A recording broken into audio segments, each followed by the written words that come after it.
جتنی برکتوں کے معجزات ہیں آپ اس کے ذریعے اپنی امت کو اللہ سے لینے کے ضابطے سکھانا چاہتے ہیں.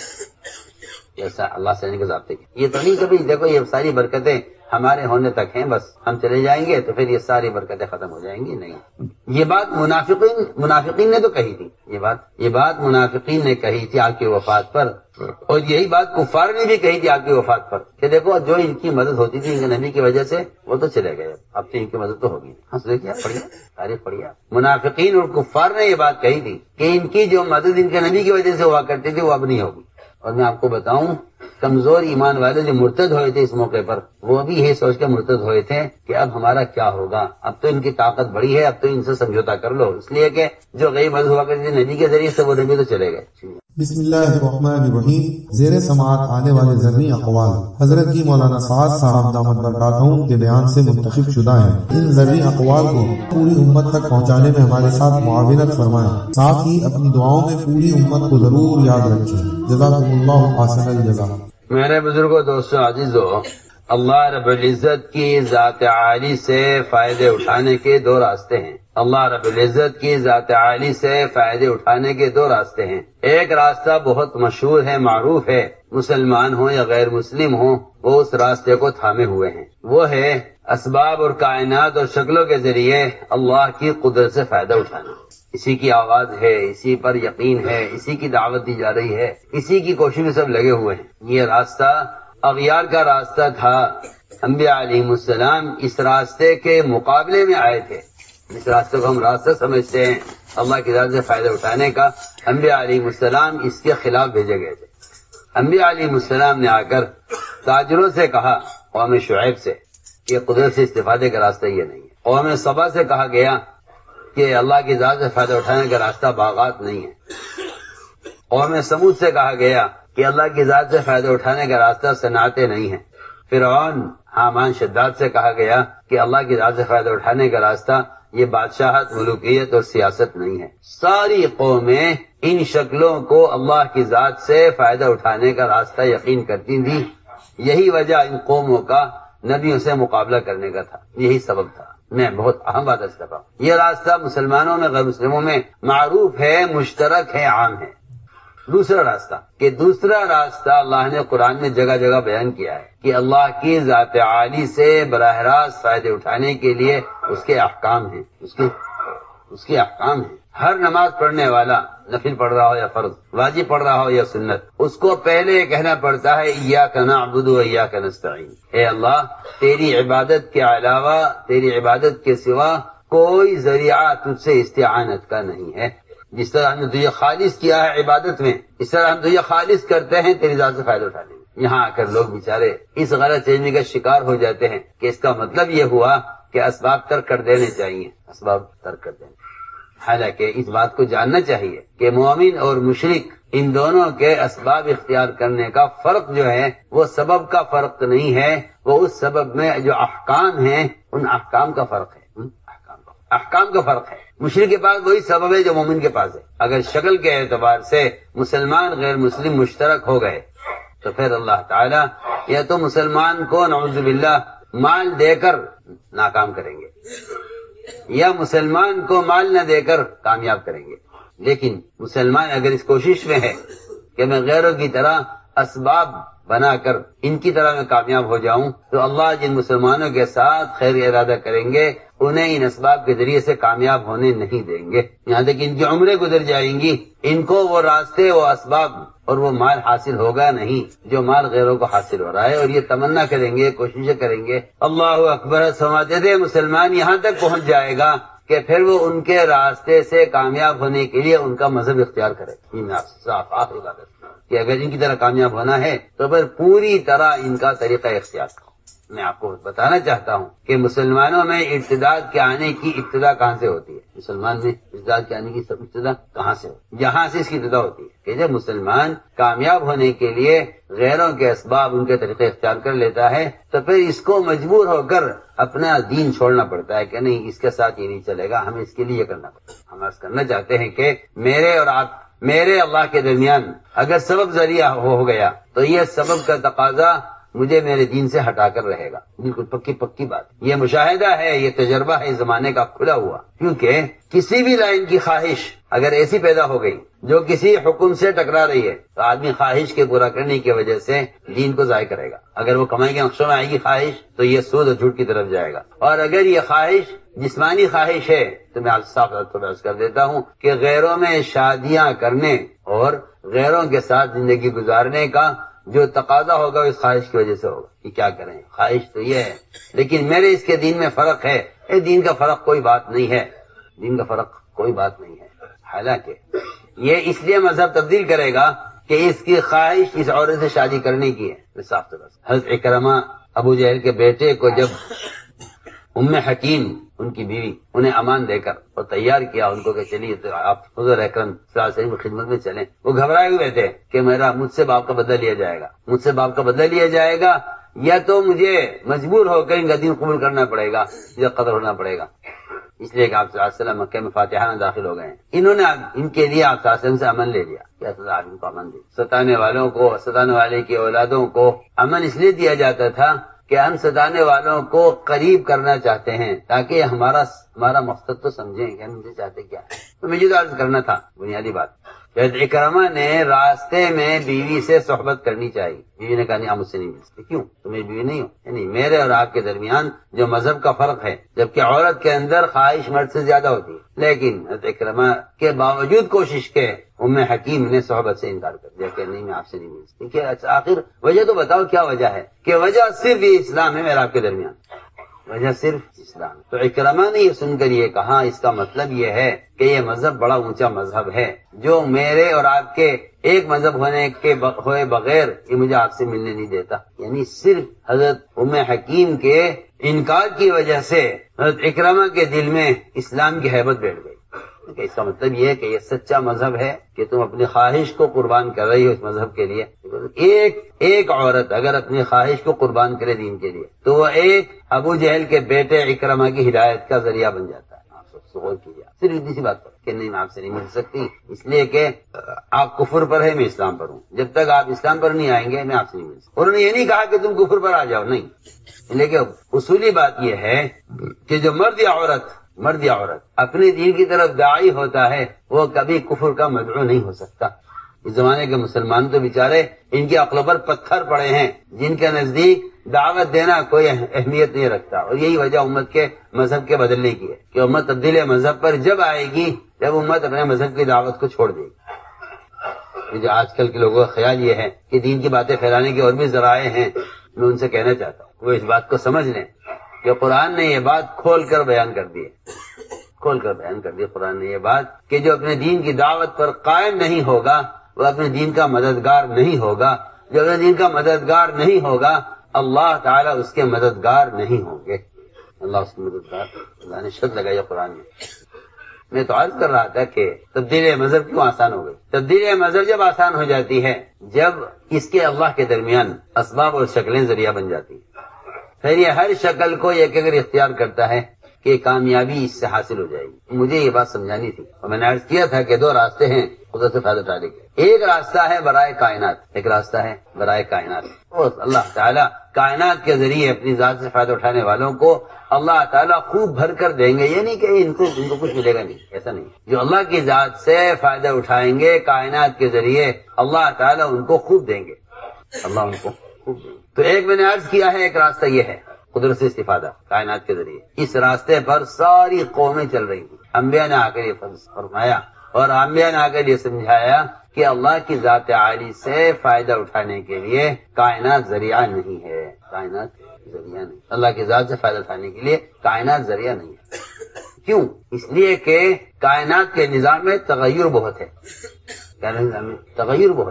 آپ جو بھی سب اٹھا کر دیکھ لیجیے آسمان سے لے کر زمین تک ہر سبب میں آپ کو تغیر ملے گا. سورج ہے روشنی نہیں ہے، بادل ہیں بارش نہیں ہے، زمینیں ہیں غلہ نہیں ہے، حکومتیں ہیں عزت اور غلبہ نہیں ہے، ہتھیار ہیں حفاظت نہیں ہے، دوائیں ہیں شفا نہیں ہے، عورتیں ہیں اولاد نہیں ہے، دکانیں ہیں آمدنی نہیں ہے. آپ سارا اٹھا کے دیکھ لیجیے نظام. اگر ایک خدا کی قسم ایک وعدہ اللہ نے کہیں کیا ہوتا سبب پر تو دنیا کا کوئی شخص اپنے اسباب میں ناکام نہ ہوتا. اگر ایک مرتبہ کہیں اللہ نے وعدہ کیا ہوتا، ایک مرتبہ، اللہ 100 بار وعدے کریں، ایک بار وعدے کریں برابر ہے. ایک جگہ کہیں ثابت کر دے کوئی کہ اس شکل پر یہ وعدہ ہے. اگر قرآن حدیث میں کہیں کسی سبب پر اللہ کی طرف سے ایک مرتبہ وعدہ ہوتا، میں اللہ کی قسم کھا کر کہتا ہوں دنیا میں کوئی آدمی میرے سبب میں ناکام نہ ہوتا، 100% لوگ کامیاب ہوتے. آپ جن تاجروں کو بڑی بڑی دکانوں میں بیٹھا ہوا دیکھتے ہیں، آپ جا کر ان کا حال پوچھیے، ان پر قرضہ ان کی دکان کی قیمت اور ان کی دکان کے مال سے زیادہ ہے. آپ جا کے دیکھیں، آپ کو خون کے آنسو روتے ملیں گے. بظاہر ان کی شکل آپ کو بہت اچھی لگ رہی ہے، آپ تمنا کریں گے کاش میں اس کی طرح ہوتا. اگر حال جا کے معلوم کرو گے تو پناہ مانگو گے کہ اللہ بچائے. ہاں بالکل، تم سے صاف صاف. یہ میں اور آپ سب اس دھوکے میں پڑے ہوئے ہیں کہ دنیا دارالاسباب ہے، یہاں سے کے بغیر کام نہیں چلے. ہم کو آپ کو سب کو یہ دھوکہ لگا ہے، اور اگر ہمیں اس میں انشرا ہے تو ہمارا انشرا کفر کے مزاج سے ملتا ہے. صاف صاف آپ سے کہے، آپ بات کا انکار اس لیے کریں گے کہ جس چیز سے طبیعت مانوس ہو جاتی ہے اس کے خلاف سننا پسند نہیں کرتی، چاہے وہ کفر ہو، چاہے وہ شکلوں کا یقین ہو، چاہے وہ رواجی طریقے ہوں، چاہے وہ گناہ کیوں نہ ہو. جس چیز سے آپ کی طبیعت مانوس ہو جاتی ہے اس کے خلاف سننا پسند نہیں کرتا. اور میں آپ سے حقیقت عرض کر رہا ہوں. کیوں؟ میں نے ایک بات عرض کی ہے کہ کائنات کے نظام میں تغیر ہے. کائنات کے نظام میں تغیر ہے. جس چیز میں تغیر ہے وہ چیز ضابطہ نہیں ہو سکتی. اس چیز میں وہ ضابطہ، اس لیے دین ضابطہ ہے، دنیا ضابطہ نہیں. اگر آپ کہیں کائنات اللہ کا ضابطہ ہے تو آپ کا خیال بالکل غلط. کائنات ضابطہ مول صاحب، جو آدمی کائنات کو ضابطہ سمجھے گا وہ دین سے پیٹ پھیر لے گا. وہ دین سے جو کائنات کو ضابطہ سمجھے، کائنات ضابطہ نہیں. کیوں کائنات ضابطہ نہیں ہے؟ اس لیے کہ ضابطے میں تغیر نہیں ہے، کائنات میں تغیر ہے. میں عرض کر چکا ہوں آپ کہ آسمان سے لے کر زمین تک ہر شکل میں تغیر ہے. ہر شکل میں ہر شکل میں تغیر ہے، ہر شکل میں تغیر ہے. ملائکہ میں بھی تغیر ہے، ملائکہ میں بھی تغیر ہے. اس لیے ملائکہ بھی اللہ کی ذات سے فائدہ اٹھانے کا ذریعہ نہیں ہے. سنیے تو سنیے کیا کہہ رہا ہے. جب ملائکہ اتنی قوی اور اللہ کی مقرب مخلوق ہے اور وہ اللہ کی ذات سے فائدہ اٹھانے کا ذریعہ نہیں ہے تو آپ ملائکہ کے مقابلے میں کون سی شکل ایسی لائیں گے جس کے بارے میں آپ کہتے ہیں کہ ہاں یہ سبب تو ہو سکتا ہے اللہ کی ذات سے فائدہ. وہ تو اللہ تعالیٰ کی ذات عالی سے فائدہ اٹھانے کا ذریعہ اس کا دین ہے. اس لیے ملائکہ ایمان والوں کے غلام ہیں جو اللہ تعالیٰ سے خود تقاضا کرتے ہیں اپنے فلاں بندے کی مدد کے لیے مجھے بھیج. سمجھے میری بات؟ اگر تم ضابطے پر آؤ تو ملائکہ تمہارے غلام ہیں، اور اگر ہمارے ضابطے سے ہٹ جاؤ تو پھر تم ہمارا انکار کرنے والوں کے غلام بن کے رہو گے. میں بہت ضروری بات ہے. اگر تم ضابطے پر آ جاؤ تو اللہ کی سب سے مقرر مخلوق تمہاری غلام ہے، ملائکہ. اور اگر تم ہمارے ضابطے سے ہٹو گے تو دنیا میں جو سب سے کمینی مخلوق ہے کفار، تمہیں ان کا غلام بن کر چلنا پڑے گا. یہ دو راستے ہیں، یہ دو راستے. ایک راستہ شکلوں کا ہے، ایک راستہ حکموں کا ہے. اگر تم حکم کا راستہ اختیار کر لو تو پھر اللہ کی سب سے زیادہ مقرب مخلوق اللہ کی ملائکہ، اور سب سے قوی مخلوق وہ تمہاری غلام ہے. اور فرشتہ خود کہہ رہا ہے کہ میں 7ویں آسمان کا آخری آسمان کا فرشتہ ہوں اور میں ہر اس شخص کا غلام ہوں جو اللہ کو بے چین ہو کر پکارے، جو اللہ کو میں اس کا غلام ہوں. تو میں نے ایک راستہ آپ کو سامنے کھولا ہے. آپ کہتے ہیں سبب ضابطہ ہے، ہم کہتے ہیں سبب ضابطہ نہیں، دین ضابطہ ہے. سبب ضابطہ نہیں ہے، دین ضابطہ ہے. کیونکہ اللہ تعالیٰ نے فرما دیا قرآن میں لا تبدیل لخلق اللہ ذالک الدین القیم ولکن اکثر الناس لا یعلمون، کہ اللہ کے ضابطے میں کوئی تبدیلی نہیں ہے. لا تبدیل لخلق اللہ ذالک الدین القیم، یہ ہے دین، لیکن اکثر لوگ نہیں جانتے. اکثر لوگ اس کو نہیں جانتے. معلوم ہو گیا کہ دنیا ضابطہ نہیں بلکہ دین ضابطہ ہے. یہ ایک بات معلوم ہے کہ دنیا ضابطہ نہیں، دنیا ضابطہ بھی نہیں ہے، اور کائنات کی کسی شکل میں کوئی قدرت بھی نہیں ہے. کسی شکل میں کوئی قدرت اللہ کی ذات میں ہے. ملائکہ میں قدرت نہیں ہے، نہ ملائکہ میں قدرت ہے، نہ انبیاء میں قدرت ہے، نہ اولیاء میں قدرت ہے. کسی میں قدرت نہیں ہے، قدرت اللہ کی ذات میں ہے. اور کائنات میں جو تغیرات ہیں وہ قدرت کے تعارف کے لیے ہیں، قدرت کے تعارف کے لیے. اور جو شکلیں ہیں وہ اللہ کے تعارف کے لیے ہیں، استفادے کے لیے نہیں ہے. جو شکلیں ہیں وہ اللہ کے تعارف کے لیے. صرف بنے ہوئے سے ہمیں پہچانو گے تو ہماری طرف آؤ گے، اور اگر بنے ہوئے کو پہچانو گے تو تم ہم سے رخ پھیر لو گے. ابراہیم علیہ السلام نے توجیہ یعنی رخ کے صحیح کرنے کا جو طریقہ بتلایا ہے وہ طریقہ یہ بتلایا ہے کہ اپنی ماں سے لے کر اور باپ سے لے کر اور بادشاہ سے لے کر چاند سورج ستارے اور ملائکہ تک کی شکل کو یہ کہو کہ میں نے ان سب سے رخ پھیر لیا ہے بنانے والے کی طرف. یہ ہے توجیہ، یہ ہے توجیہ. احناف کے یہاں نماز سے پہلے ہے، شوافی کے یہاں نماز کے اندر داخل. احناف کے یہاں نماز سے پہلے ہے یہ توجیہ، کہ آپ ہر نماز سے پہلے کہیں اللہ سے کہ اللہ میں نے ہر بنے ہوئے سے رخ بنانے والے کی طرف پھیر لیا. یہ توجیہ احناف کیا ہے نماز سے پہلے ہے، تکبیر تحریمہ سے پہلے ہے. شوافی کیا ہے تکبیر تحریمہ کے بعد ہے. کہ تمہاری عبادت میں اس وقت تک تمہاری عبادت کا رخ صحیح نہیں ہوگا. قبلے کی طرف منہ کرنا یہ توجیہ نہیں ہے. قبلے کی طرف منہ کرنا توجیہ نہیں. قبلے کی طرف منہ کرنا رخ کا صحیح ہونا نہیں ہے. توجیہ بدن کے رخ کے صحیح ہونے کو نہیں کہتے. توجیہ بدن کے رخ کے صحیح ہونے کو نہیں کہتے. توجیہ دل کے رخ کے صحیح ہونے کو کہتے.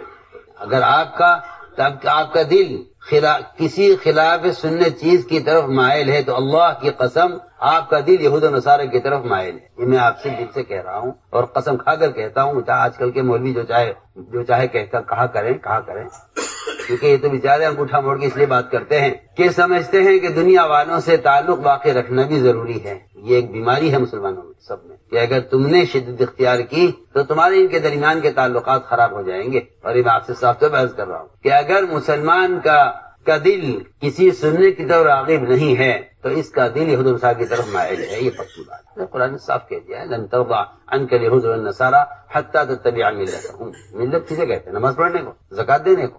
آپ نے اسلام کو فرائض کے ساتھ اتنا تنگ کر دیا، محدود کر دیا کہ اس نے آپ کو معاشرے میں آزاد کر دیا ہے. آپ جیسے چاہیں کپڑے پہنے، آپ جیسی چاہے شکل بنائیں، آپ مسلمان ہیں. مجھے تو حیرت ہے کہ کون سا ایمان، کون سا اسلام چاہتا ہے مسلمان. اور قرآن نے صاف کہہ دیا کہ قیامت آ جائے گی، یہود و نصارہ کسی اور طریقے سے راضی نہیں ہوں گے سوائے اپنے طریقے کے. آج بھی یہی بات قرآن نے ملا کہا قیامت تک لن ترضى عنك اليهود والنصارى حتى تتبع ملتهم کہ یہ اس وقت تک نہیں چین سے بیٹھیں گے جب تک آپ ان کے طریقے کا اتباع نہ کر لیں. اور مسلمان اس میں ہے کہ ہاں ٹھیک ہے اتنا دین اختیار کرو، جتنے دین پر تم دنیا والوں کے ساتھ چل سکو اتنا دین اختیار کرو. یہ زمانے کے مسلمانوں کا خیال ہے. کیا میں عرض کروں، کفار نے حضور اکرم صلی اللہ علیہ وسلم کو حجر اسود کے بوسے کا اہتمام کرتے ہوئے دیکھا کہ آپ حجر اسود کے بوسے کا اہتمام کرو، ہر چکر میں آپ بوسہ لیں. انہیں خیال ہی آیا کہ اگر ان کو اس سے روکا جائے اور ان کو اس سے روک کر اپنا کوئی مطالبہ کیا جائے اور یہ ہمارے مطالبے کو اگر پورا کر دیں، تو یہ ہماری سب سے بڑی کامیابی ہو. میری بات توجہ سنیں. حالانکہ حجر کا بوسہ لینا نہ فرض ہے نہ واجب ہے. بعد والوں نے تو یہ صاف کہہ دیا کہ ہم تیرا بوسہ نہیں لے سکتے اگر تو ایک پتھر کی حیثیت رکھتا ہے، لیکن صرف اس لیے لیتے ہیں کہ اللہ کے رسول نے تیرا بوسہ لیا ہے اس لیے لیتے، اور کوئی وجہ نہیں. تو ہمارے کوئی پتھر ہے نہ نفع نقصان ہے. اگر اللہ کے رسول نے تجھے بوسہ نہ دیا ہوتا تو ہم بھی تیرا بوسہ نہ لیتے، ہم تو صرف اس لیے لیتے ہیں.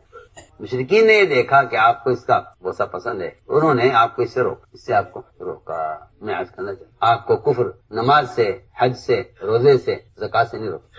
اس زمانے میں جو کفر ہے وہ آپ کو سنتوں سے روکے گا اور آپ ایسے جاہل اور نالائق نکلیں گے کہ آپ یہ کہیں گے کہ یہ تو کوئی فرض نہیں ہے، اس کے چھوڑنے میں کیا حرج.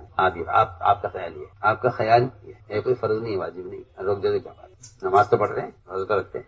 چنانچہ مشرکین نے کہا کہ آپ اگر بوسہ لیں گے کا ہم آپ کو بوسہ نہیں لینے دیں گے. ہماری ایک شرط ہے. کیا شرط ہے بتاؤ؟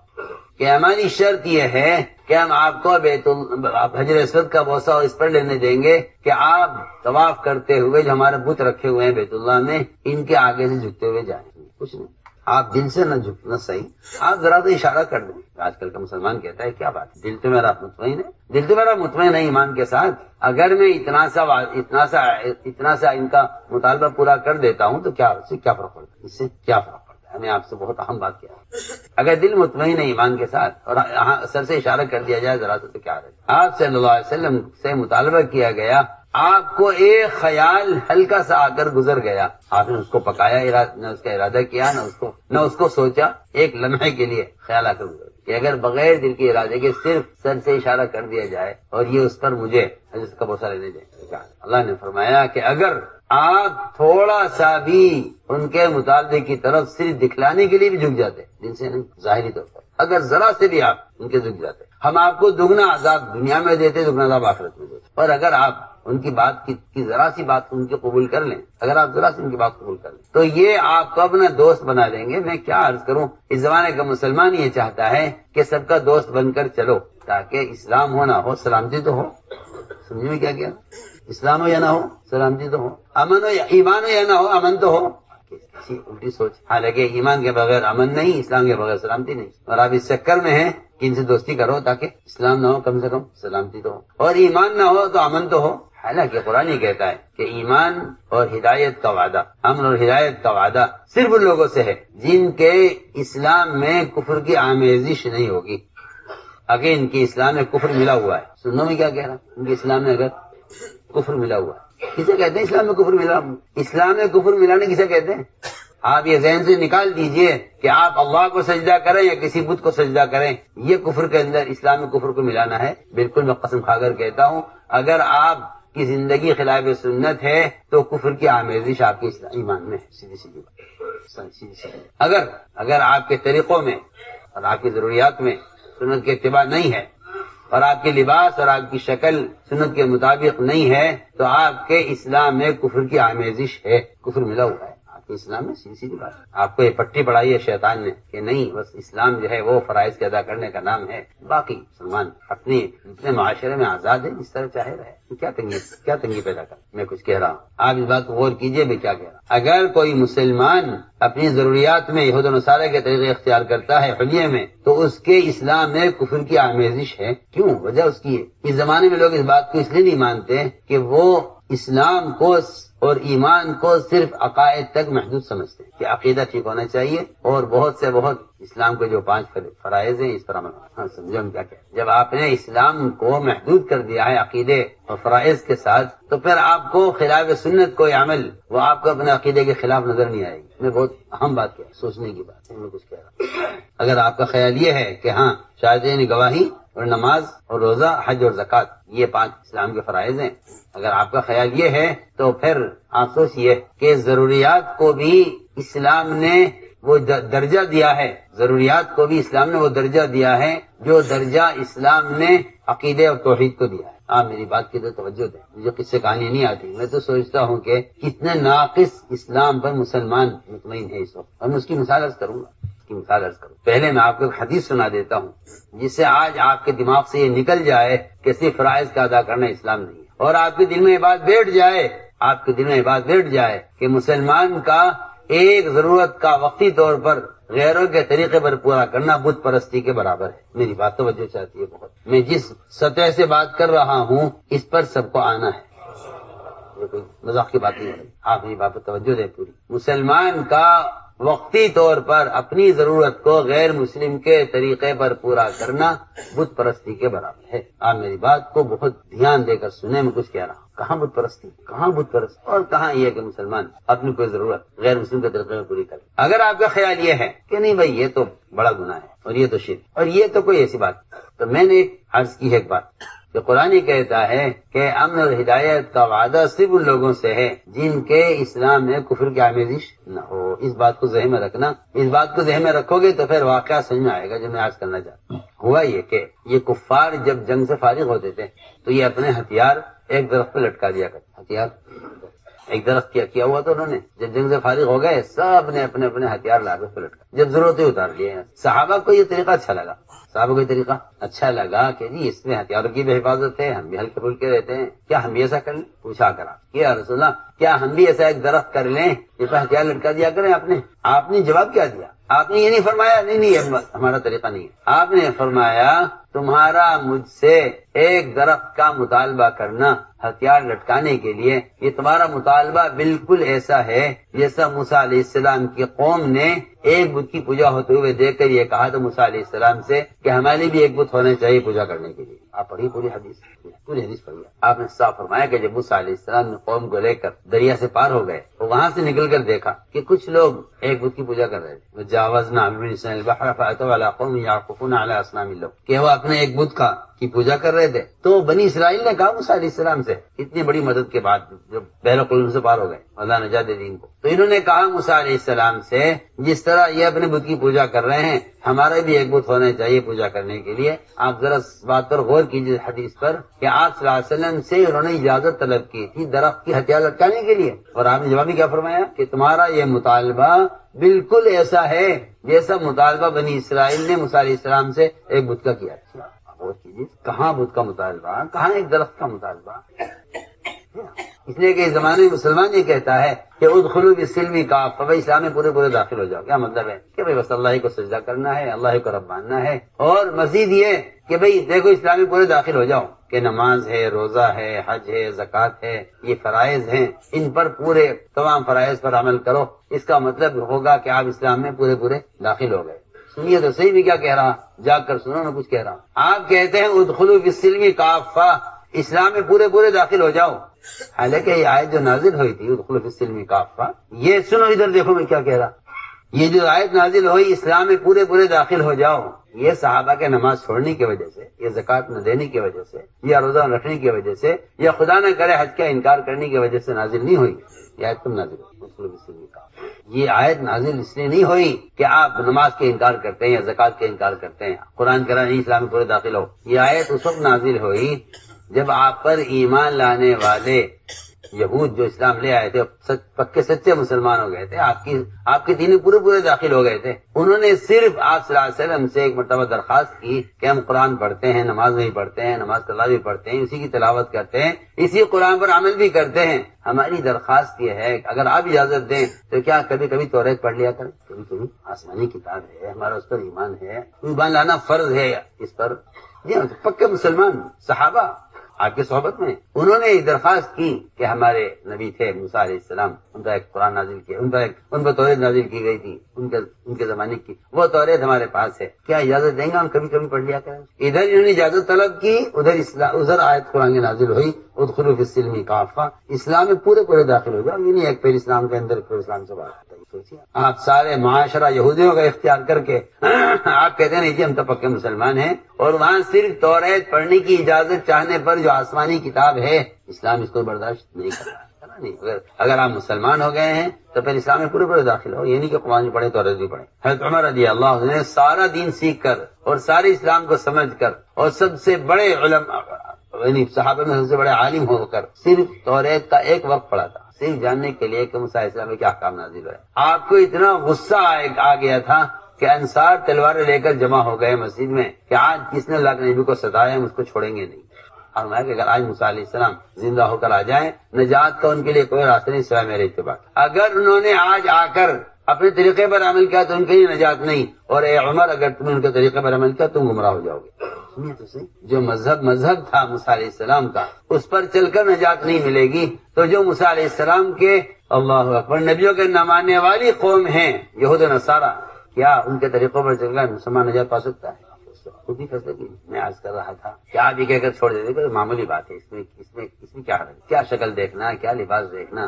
نماز پڑھو، روزہ رکھو، حج کرو، زکات دو. اور میں یہ سمجھانا چاہتا ہوں آپ کہ اسلام اتنی سارے اجزاء تک پھیلا ہوا ہے. وہ تو آپ ایک چھوٹی سی بات کو اگر چھوڑ دیں گے یہ کہہ کر کہ اگر غیروں کا مطالبہ اس کے چھوڑنے کا تو چھوڑ دے، تو سنت کے چھوڑنے میں کیا رہے. میں اس کے لیے حضرت کے بیان سے ایک مثال دینا چاہتا ہوں. حضرت فرماتے تھے کہ اسلام کا ایک سنت، ضرورت کی لائن کی ایک سنت، چاہے وہ استنجے کی لائن کی سنت کیوں نہ ہو، اس کو چھوڑ دینا یہ کہہ کر کہ بھئی اس کا ماحول نہیں ہے یا اس کا موقع نہیں ہے یا اس کی قانون کے خلاف ہے یا غیر، یہ کہہ دے کہ آپ یہ نہیں کر سکتے، مانے کہ اس کا چھوڑ دینا سارے اسلام کو ضائع کر دینا ہے. مثال نے فرمایا کہ مثال لے کے فرمایا کہ لوہے نے جنگل کے بادشاہ سے ایک بالش لکڑی کا سوال کیا. ایک بالش لکڑی تمہارا میلوں میں پھیلا ہوا جنگل ہے، لکڑی بے شمار لکڑی ہے، کیا لکڑی میں سے اگر ایک بالش لکڑی ان کو دے دیں گے تو کیا ہمارا کیا نقصان ہے اس میں؟ ان کی ضرورت پوری ہو جائے گی. سننا دھیان سے بات. وزراء کو جمع کیا، وزراء چیخ اٹھے کہ نہیں بادشاہ کیا بات، ان کو ہمیں بالش لکڑی دیں گے. بادشاہ نے کہا کہ تمہیں کیا نقصان ہے اس میں، تمہارے جنگل میں کیا کمی آ جائے گی ایک بالش لکڑی دینے سے؟ کیا نہیں، ہم ایک بالش کیا 1 انچ لکڑی ان کو نہیں دیں. بادشاہ نہ مانا اور اس نے سوچا کہ جب اتنی لکڑی ہمارے پاس ہے تو ایک بالش لکڑی دینے میں کیا وہ مانا نہیں، اور اس نے لوہے کو ایک بالش لکڑی دے دی. حضرت کے بیان کا ٹکڑا میں عرض کر رہا ہوں آپ سے، حضرت نے بیان کیا ہے. کہا اس نے اس لکڑی کی ہتھی بنائی اور اسے آرے میں لگائی، اور اس آرے سے اس نے پورا جنگل کاٹ کے ختم کر دیا. سنو میں کیا کہہ رہا، پورا جنگل کوئی کچھ نہیں کر سکتا، پورا جنگل کاٹ کے ختم کر. اس لیے کہ ایک اصولی بات ہے کہ لوہا اس وقت تک کاٹنے کی طاقت نہیں رکھتا جب تک اس میں لکڑی کی ہتھی نہ ہو. آپ جانتے ہیں یہ جتنے بڑھئی ہوتے ہیں کارپینٹر، ان کے سب کے اوزاروں میں لکڑی شامل ہوتی ہے. کیا نہانی، کیا بسولا، کیا رندا، کیا آری، جتنے بھی اوزار ہوتے ہیں بڑھئی کے، اس سب میں مولوی صاحب کیا شامل ہوتی ہے کوئی اوزار ہے جس میں لکڑی شامل نہ ہو؟ لکڑی نے شکایت کی اور کہا لوہے سے کہ تم اتنی بے دردی سے کیسے کاٹ دیتا ہے؟ میں کہا میں تجھے نہیں کاٹ سکتا تھا، تیرا کچھ حصہ میرے ساتھ ملا ہوا ہے. میں کیا کہوں، آپ کتنی صاف مثال ہے کہ باطل جب مسلمان نقصان پہنچائے گا، جب مسلمان معاشرے میں باطل کے ساتھ شریک ہو جائے. بادشاہ رویا یہ کیا ہوا؟ ہم تو آپ کو منع کیا تھا کہ آپ ایسا نہ کریں. آپ سے آدمی نے فرمایا تھا صحابہ سے کہ دیکھو تمہارے کے درمیان سمجھوتے کی ایک شکل ہے کہ تم اتنی کھجوریں اپنے باغ کی ان کو دے دیا کرو. یا رسول اللہ ہم ان کو دے دیں؟ جب ہم ان کے غلام تھے اور یہ ہم پر مسلط تھے، ہم نے اس وقت نہیں دی. آج اللہ نے ہمیں بادشاہت دی ہے ان پر، آج اللہ نے ہمیں عزت دی ہے، ہم ان کو کھجور دیں گے؟ ایک کھجور بھی نہیں دیں گے. بڑھیا جی، آپ صاحب سے فرمایا تھا یعنی کچھ کھجوریں دے دو. کیوں دے دیں ان کو؟ جب ان کے غلام تھے، جب ہم نے ان کی پرواہ نہیں کی، آج اللہ نے ہمیں عزت دی ہے اسلام سے، کیا ہم دب کر ان کے سامنے اپنی کھجوریں ان کو دے دیں؟ آپ حکم دیجئے جو آپ کا حکم ہم پورا کریں، لیکن ہم انہیں کھجوریں دے کر سمجھوتا کریں؟ انصار کا جواب یہ ہماری جو رکاوٹ بنے اور ہمیں کھجور دے کر ان کو راضی کریں. تو جو ایک کھجور نہیں چھوڑ سکتے ان کے لیے، بتائیے کیا وہ دین چھوڑ دیتے؟ نہیں کچھ کہہ رہا ہوں. تو میرے بزرگوں دوستوں عزیزوں، میری ساری بات کا خلاصہ یہ تھا کہ اللہ کی ذات عالی سے فائدہ اٹھانے کے دو راستے ہیں. ایک راستہ برائے احکام، ایک راستہ برائے کائنات. جو برائے کائنات راستہ اٹھاتے ہیں، جو فائدہ اٹھاتے ہیں، اللہ ان کو دنیا خوب دیتے ہیں. ہم فیہا لا یبخسون، کہ انہیں کوئی اس میں نقصان نہیں ہوگا، ان کو اس میں ذرہ برابر پریشانی نہیں ہوگی. ہم دنیا خوب بھر کے دیں گے ان کو، ان کی دنیا خوب بھر کے دیں گے. دوسرا راستہ ہے اس کے مقابلے میں، کہ دوسرا راستہ اس کے مقابلے میں یہ ہے کہ اللہ تعالیٰ کو عمل بنا کر پیش کرو. اللہ کو عمل بنا کر، اے اللہ میری نماز ہے یہ تیرا وعدہ ہے، یہ میرا صدقہ ہے یہ تیرا وعدہ ہے، یہ میرا روزہ ہے یہ تیرا وعدہ ہے، یہ میرا اثار ہے یہ تیرا وعدہ ہے، یہ میں نے سچ بولا ہے یہ تیرا وعدہ ہے. اللہ کو عمل بنا کر پیش کرو. اور سمجھتے تھے کہ جو عمل بنا کر پیش کرتے ہیں، اللہ تعالیٰ ان کو دنیا میں بار بار دیں گے اور خود دیں گے. جی ہاں، اور جو اسباب کے راستے سے لیں گے ان کو بہت ممکن ہے کہ فائدہ حاصل نہ ہو، اور اگر ہوگا تو ایک مرتبہ ہوگا تو ایک مرتبہ ہوگا. اسباب سے اگر فائدہ ملے گا تو ایک بار ملے گا، وہ بھی غیر یقینی ہے. عمل کے ذریعے اگر تم فائدہ اٹھاتے ہو تو بار بار ملے گا اور یقینی ہے، بار بار ملے گا اور یقینی ہے. اس کی مثالیں موجود ہیں. حضور اکرم صلی اللہ علیہ وسلم سفر ہجرت میں ایک خیمے کے پاس سے گزرے جس میں ایک عورت ام معبد بیٹھی ہوئی تھی. آپ نے فرمایا کہ تمہارے پاس کچھ کھانے کے لیے ہو تو ہم خریدنے کے لیے تیار ہیں. یہ نہیں ہم مسافر ہیں ہماری آپ مدد کریں، یہ نہیں، بلکہ آپ صلی اللہ علیہ وسلم نے پہلے کہا کہ ہم قیمتاً آپ سے کچھ کھانے کے لیے کوئی چیز لینا چاہتے ہیں. کہا یہاں میرے پاس کچھ کھانے کو ہوتا تو میں آپ کو ضرور پیش کرتی، مسافر کا حق ہوتا ہے. میرے پاس کچھ نہیں ہے. ایک طرف بکری پڑی ہوئی تھی زمین پر کہ یہ بکری ہے جو بیمار ہے اور مرنے کو ہے اور یہ دودھ دینے کے قابل بھی نہیں ہے. آپ نے فرمایا نہیں، ہم اس بکری کا دودھ نکالیں گے قیمتاً. تو قیمت کس بات کی جب اسے بکری بیمار ہے اور دودھ کبھی اس نے دیا نہیں ہے. آپ صلی اللہ علیہ وسلم بکری کو اٹھایا، اس کا دودھ نکالا اور بڑا پیالہ دودھ کا بھرا آپ نے، اور دودھ کا پیالہ بھر کر خود بھی پیا، بچا ہوا ام معبد کو دیا کہ تم پیو اور پلاؤ اپنے متعلقین کو. آپ صلی اللہ علیہ وسلم نے اس بکری کا دودھ نکال کر سفر ہجرت میں، صرف یہ بات نہیں ہے، میں کیا سمجھاؤں آپ کو، میری بات سمجھ میں آئے گی نہیں.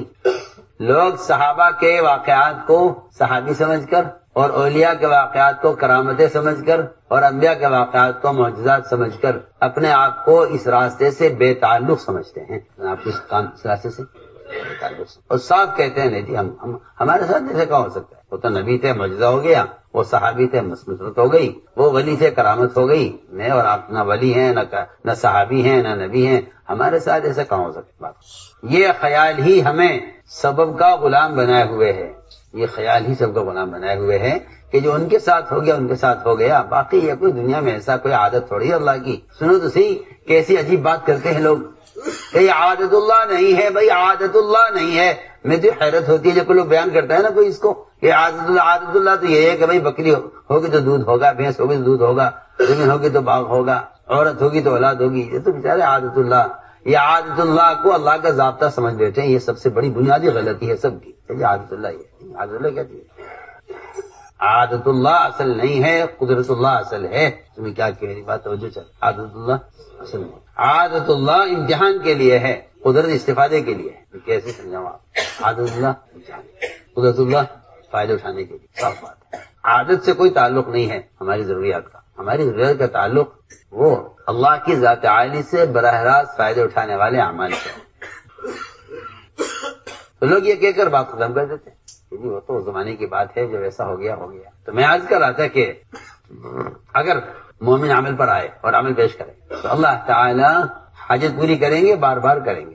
مقداد رضی اللہ تعالیٰ فرماتے ہیں کہ آپ صلی اللہ علیہ وسلم عشاء کی نماز تاخیر سے پڑھ کر انصار کے پاس جاتے تھے. رات کو ملاقاتیں ہوتی تھی اور جو آنے والے وفود ہوتے تھے ان سے آپ رات کو ملاقات کرتے تھے اور گھنٹوں کھڑے کھڑے آپ ان کو ہجرت سے پہلے کے واقعات، مکے کی تکالیف کے واقعات سنایا کرتے تھے. تھک جاتے تھے آپ کھڑے آپ بات کرتے تھے ان سے. کب؟ تہائی رات تک عشاء کی نماز مؤخر ہوتی تھی اور تہائی رات کے بعد آپ مسجد سے باہر لوگوں سے ملاقاتیں کرتے تھے. آج کل کے تو نئے تبلیغ والے آئے ہیں کہ جی نہیں یہ تو آرام کا وقت ہے، گشت کا وقت تو یہ نہیں ہونا چاہیے، یہ تو آرام کا وقت. جن کا دماغ تنظیمی مزاج ہوتا ہے نا، جن کا وہی باتیں کرتے ہیں. مزاج ہوتا ہے تنظیمی، تنظیم، تحریک.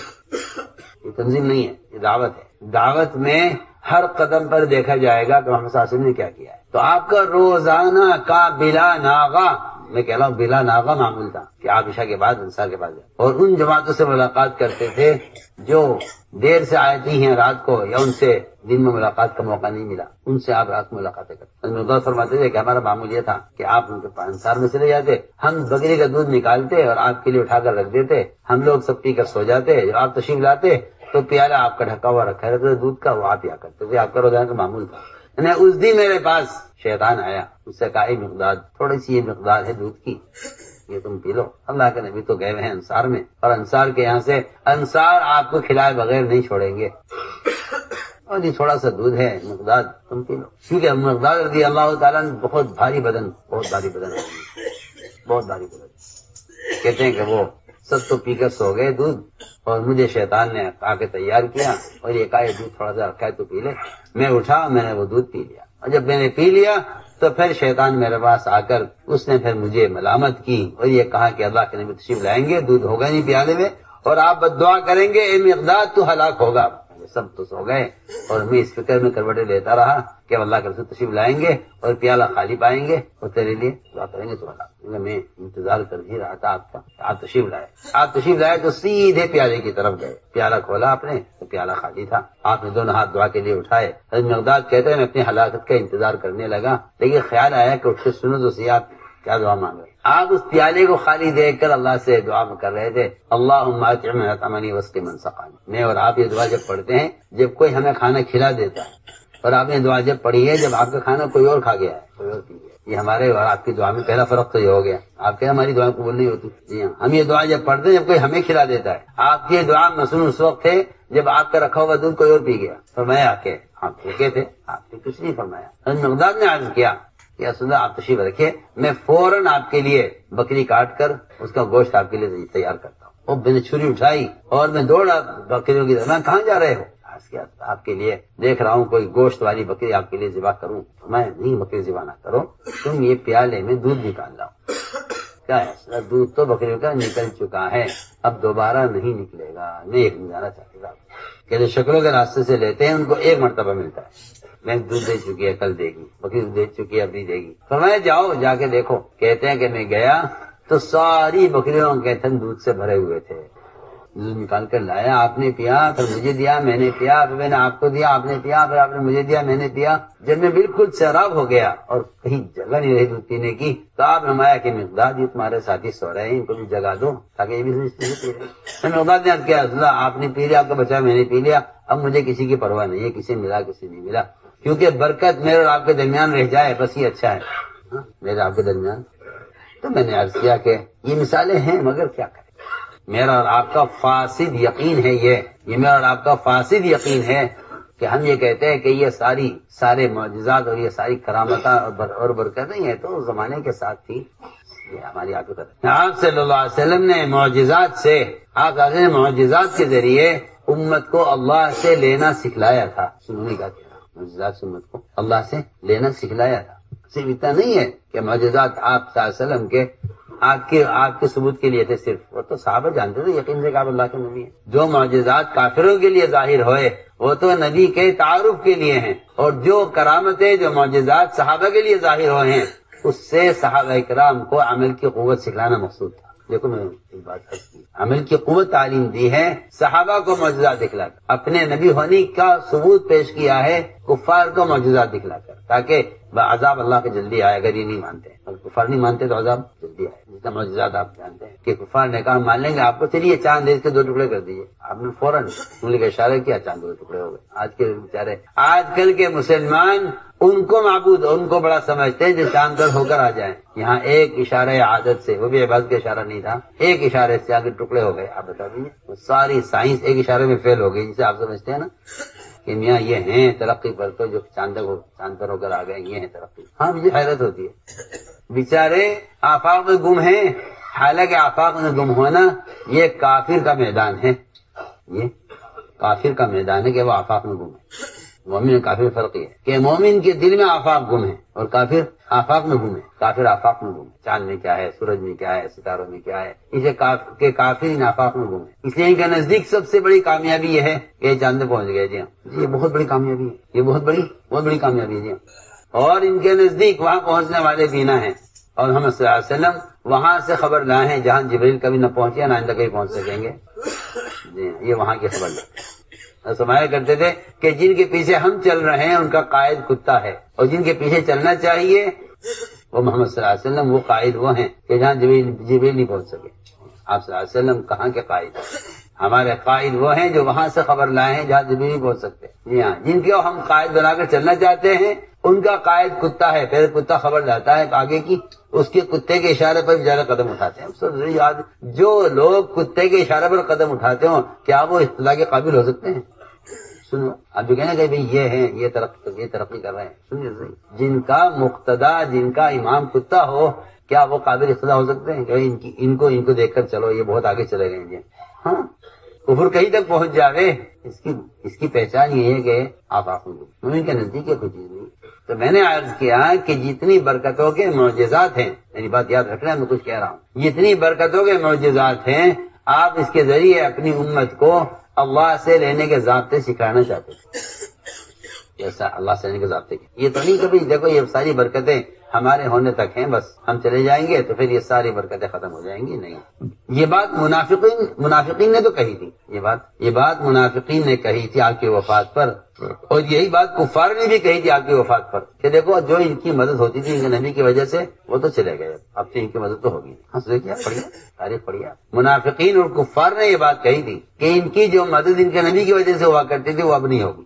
اور میں آپ کو بتاؤں کمزور ایمان والے جو مرتد ہوئے تھے اس موقع پر وہ بھی یہی سوچ کے مرتد ہوئے تھے کہ اب ہمارا کیا ہوگا، اب تو ان کی طاقت بڑی ہے، اب تو ان سے سمجھوتا کر لو، اس لیے کہ جو غیر مدد ہوا کرتی تھی نبی کے ذریعے سے وہ نبی تو چلے گئے، جو مدد ہوتی تھی نبی کے ذریعے سے وہ تو چلے گئے، اب ہمارا کیا ہوگا؟ تو بہتر یہ ہے کہ اب تو ان کا سہارا لے لو۔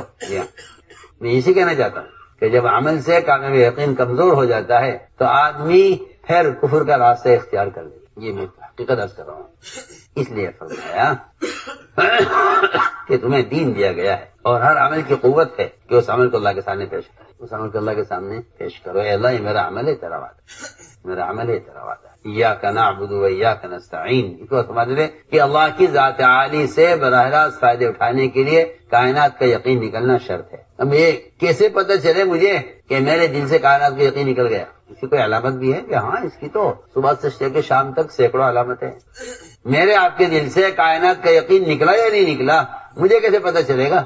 مجھے کیسے پتہ چلے گا؟ یہ تو بہت آسان ہے، جب کوئی حاجت پیش آئی، یا کوئی حادثہ پیش آیا، یا کوئی نقصان آیا، یا کوئی ضرورت پیش آئی تو آپ یہ دیکھ لیجئے کہ آپ کا خیال اس وقت عمل کی طرف گیا یا سبب کی طرف گیا۔ اگر عمل کی طرف خیال گیا ہے تو پھر کہیں کہ آپ کو اعمال سے قابل کا یقین حاصل ہو گیا ہے، اور اگر آپ کا پہلا خیال شکل کی طرف جاتا ہے، سبب کی طرف جاتا ہے، تو اس بات کی علامت ہے کہ آپ کا یقین سبب پر ہے۔ جس چیز پر آپ کا یقین ہوگا اسے آپ مقدم کریں گے، جس پر آپ کا یقین نہیں ہوگا اس کا آپ مؤخر کریں گے، پیچھے کر دیں گے۔ سیدھی بات، بہت آسان بات۔ حاجت کے پیدا ہوتے ہی کیا بتاؤں، لوگ یہ سمجھتے ہیں حاجت کے پیدا ہونا بشریت کا تقاضا ہے، حاجت کا پیدا ہونا بشریت کا تقاضا ہے، نہیں ہے، ایسا نہیں مولوی صاحب، حاجت کا پیدا ہونا بشریت کا تقاضا نہیں ہے، حاجت کا پیدا ہونا مومن کے اس امتحان کے لیے ہے کہ آپ اس وقت کیا اس حاجت کے لیے کیا عمل کرتے ہیں، حاجت کے لیے کیا عمل کرتے ہیں نا۔ بشریت کے تقاضے تو مسلمان غیر مسلم میں سب میں برابر ہیں، بخاری سے بھی ہوتا ہے، اسے بھی ہوتا ہے، بیمار مسلم بھی ہوتا ہے، غیر مسلم بھی ہوتا ہے، سب میں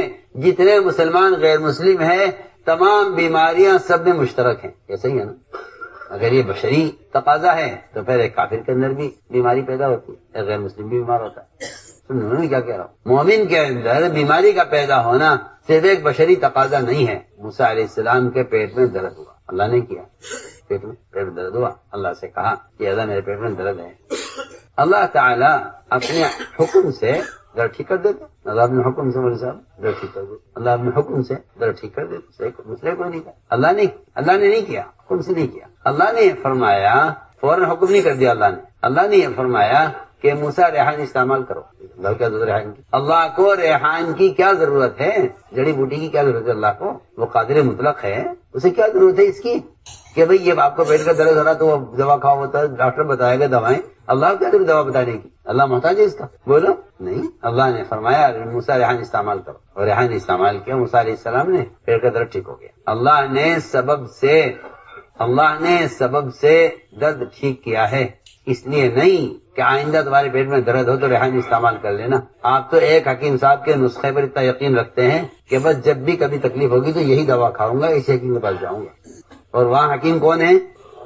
اللہ نے نسخہ دیا ہے نبی کو، کہیں گا ریحان جڑی بوٹی ہے، ایک بار درخت ہوتا ہے زمین سے ہوتا ہے، اللہ نے بتایا یہ کھا لو، وہ استعمال کیا، پیٹ کا درد فوراً ٹھیک ہو، پھر اللہ نے دوبارہ درد پیدا کیا کچھ عرصے کے بعد، تو خیال ہے وہ ریحان اللہ کا بتایا ہوا ہے۔ سنیے تو صحیح، اب کتنا یقینی نسخہ ہوگا، درد شروع ہوا تو ریحان کا خیال آیا اور ریحان استعمال کیا، بہت کیا، لیکن پیٹ کا درد ٹھیک نہیں ہوا، بڑھتا گیا۔ اللہ سے کہا اے اللہ آپ نے تو بتایا تھا ریحان استعمال کرنے کو، پہلے تو ہمارے پاس آئے تھے، اب کہ تم سیدھے ریحان کی طرف سے لے، سیدھی بات ہے۔ جن لوگوں کو اپنے اسباب کا تجربہ ہو جاتا ہے نا، وہ تو سارے اعمال کی طرف پھینک کر کہتے ہیں کہ بھئی یہ راستہ اگر ہے تو یہ ہمارا تجربہ ہے، جی ہاں، لوگ کہتے ہیں فلاں ڈاکٹر کے پاس جا کے علاج کراؤ، ہمارا تجربہ ہے، ہمیشہ اس کی دوا سے فائدہ ہوگا۔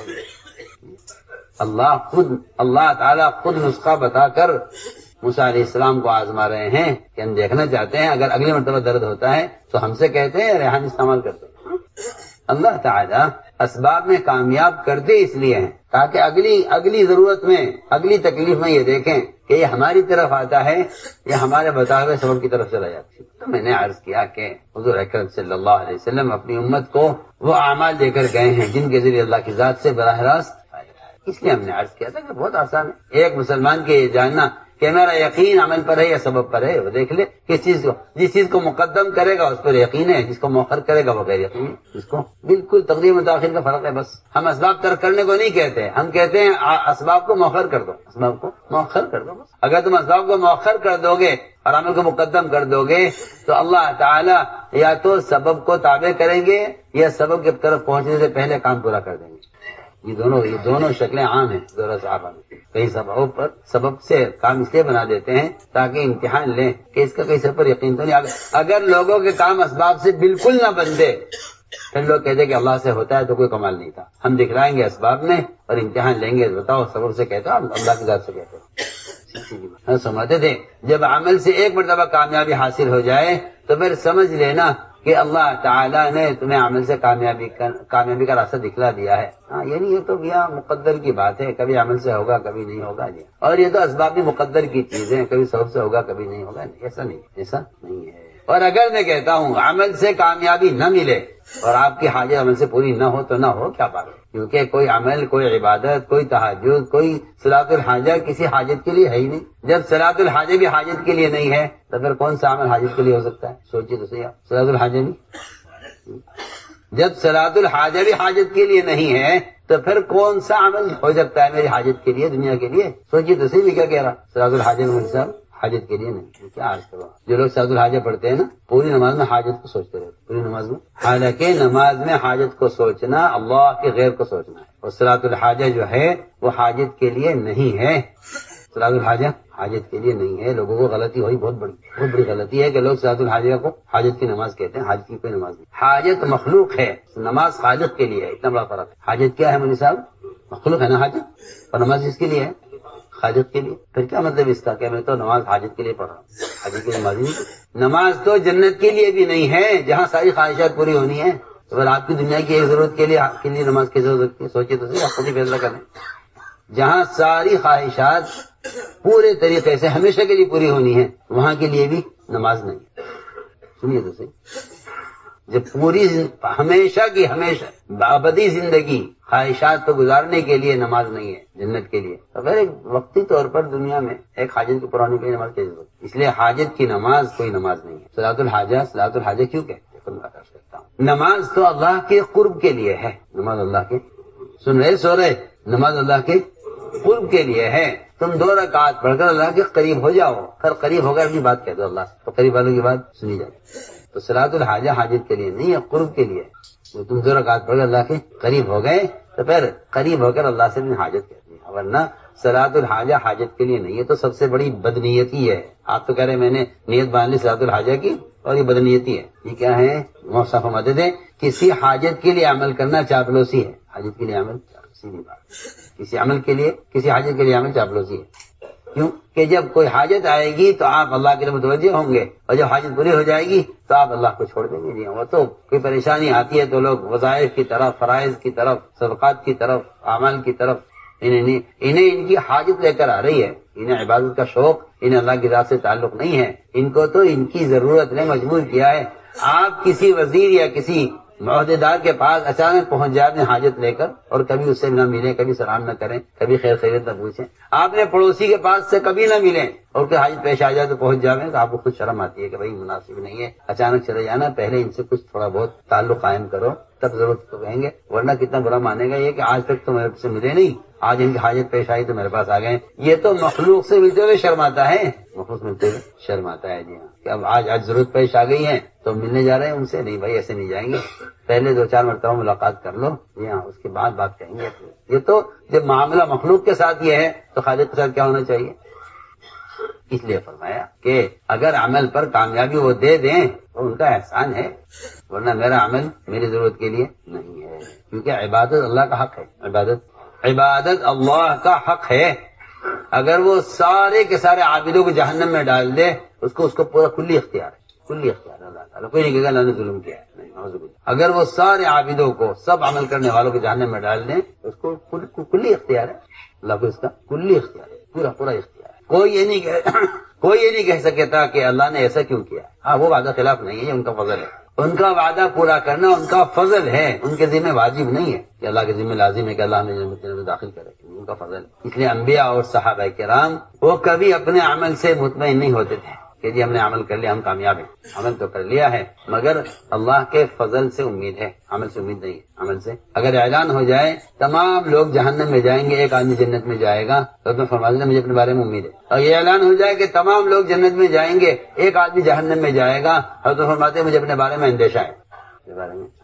تو میرے دوستوں میں نے عرض کیا یہ ہے راستہ، اور یہ سمجھنا چاہیے کہ سبب اور عمل کا کیا مطلب کیا ہے، ان کا آپس کا جوڑ کیا ہے، ان کا تعارف کیا ہے. اس لیے فرمایا کہ اللہ کی ذات عالی سے براہ راست فائدے اٹھانے کے لیے اعمال دیے گئے، جس میں سب سے زیادہ قرب کا موقع نماز ہے. یہ قرب کا موقع بھی ہے اور اس پر پورے دین کا مدار بھی ہے، پورے دین کا مدار بھی ہے. لیکن اصل بات یہ ہے کہ استعینوا بالصبر والصلاۃ میں لوگ یہ سمجھتے ہیں کہ برداشت کر لو اور نماز پڑھ لو. حالانکہ برداشت سے پہلے صبر کا جو تقاضا ہے وہ اپنے آپ کو حرام سے بچانا ہے. جس طرح طہارت عبادت پر مقدم ہے، طہارت عبادت پر مقدم ہے، جس طرح طہارت عبادت پر مقدم ہے کہ آپ غسل کریں یا وضو کریں، طہارت کے بغیر عبادت نہیں. ہم عرض کرنا چاہتے ہیں اتنا ہی دخل بدن کے خون کا پاک ہونا ضروری ہے عبادت کے قبول ہونے کے لیے، اور اس پر وعدے پورے ہونے. لوگ یارے طہارت کا مطلب صرف اتنا سمجھتے ہیں کہ غسل کر لو یا وضو کر لو، غسل کر لو یا اگر آپ کے کپڑے پر 2 طرف پاخانہ لگا ہوا ہے، ایک طرف سے پاک ایک طرف سے صاف کر لینا کافی نہیں ہوگا، آپ کو دوسری طرف سے بھی پاخانہ ہٹانا پڑے گا. ایک بات کپڑے کا ایک ظاہر ہے، ایک باطن، ایک اوپر کا حصہ ہے، ایک اندر کا، لحاف ہے، کمبل ہے، دونوں طرف نجاست لگی ہوئی ہے۔ ایک طرف کی نجاست بالکل صاف ہو گئی ظاہر میں سمجھتا ہوں کہ غسل کرنا، وضو کرنا، آپ نے اپنے بدن کے ظاہر کو پاک کیا ہے۔ اگر آپ کے بدن میں جو خون دوڑ رہا ہے اگر وہ سود اور غبن کا ہے تو نماز ایسے ہی مردود ہوگی جیسے بغیر وضو کے نماز مردود ہے، سیدھی بات۔ جب حرام غذا سے دعا مردود ہو جائے، جو دعا عبادت کا مغز ہے، دعا عبادت کا خلاصہ ہے نا، جب دعا مردود ہے حرام غذا سے تو عبادت کیسے مقبول ہو جائے گی؟ اس لیے حکم نے دیا ہے کہ اگر اعمال صالحہ چاہتے ہو تو غذا کو سب سے پہلے پاکیزہ کرو، غذا کو سب سے پہلے، نبی کو بھی حکم ہے اور عام مسلمانوں کو بھی قرآن میں حکم ہے، کلوا من طیبات ما رزقناکم، کلوا من طیبات ما رزقناکم۔ فرماتے تھے کہ لوگ لقمے کو معمولی سمجھ کے کھا جاتے ہیں کہ میں نے زیادہ نہیں کھایا ہے، سمجھتے ہیں کہ لقمہ سمندر ہے، خیالات اس کے موتی ہیں، جیسی غذا ہوگی ویسے خیالات ہوں گے، جیسی غذا ویسے خیالات، جیسی غذا ویسے خیالات، جیسی غذا ہوگی ویسے خیالات۔ اس لیے فرمایا کہ سب سے پہلے اپنی غذا کو دیکھو کہ تم کیا کھا رہے ہو، اس لیے کسی غسل اور وضو سے آدمی کا ظاہر پاک ہو سکتا ہے، خون پاک نہیں ہو سکتا۔ اس خون کو پاک کرنے کے لیے سب سے پہلے غذا دیکھنی پڑے گی، آپ کیا کھا رہے ہیں، کہاں سے کھا رہے ہیں۔ ابو بکر صدیق رضی اللہ عنہ کا پہلا خطبہ یہ تھا کہ اپنے غلاموں، ملازمین اور اپنے نوکروں کی کمائی پر غور کیا کرو، پوچھا کرو کہاں سے کما کے لائے۔ اس لیے میرے دوستوں سب سے پہلے طہارت کا حکم یہ ہے، کہ آپ پہلے اپنی غذا کو پاک کریں۔ غذا پاک ہوگی تو یہ اندر کی پاکی ہے اور غسل اور وضو ظاہری پاکی ہے۔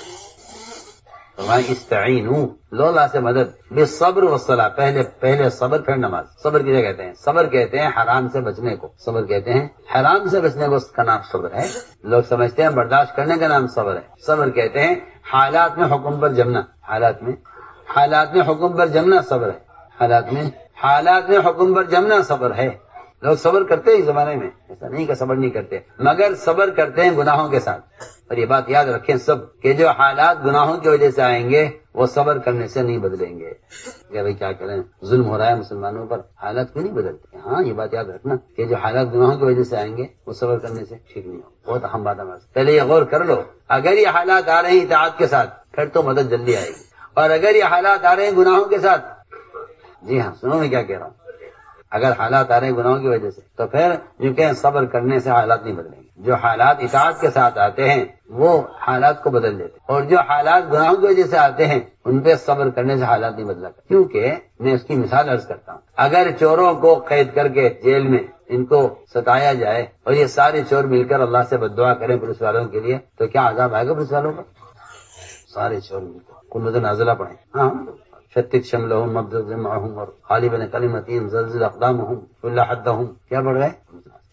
سوال اس کا نہیں ہے کہ آپ مظلوم ہیں، سوال اس کا ہے کہ آپ اپنے اللہ کے درمیان ظالم ہیں یا مظلوم ہیں۔ سوال بعد میں آئے گا کہ آپ اپنے مخلوق کے درمیان مظلوم ہیں یا ظالم ہیں، سوال یہ پہلے ہی آئے گا کہ آپ اللہ کے مقابلے میں ظالم ہیں یا مظلوم ہیں۔ یہ ہے اصل بات۔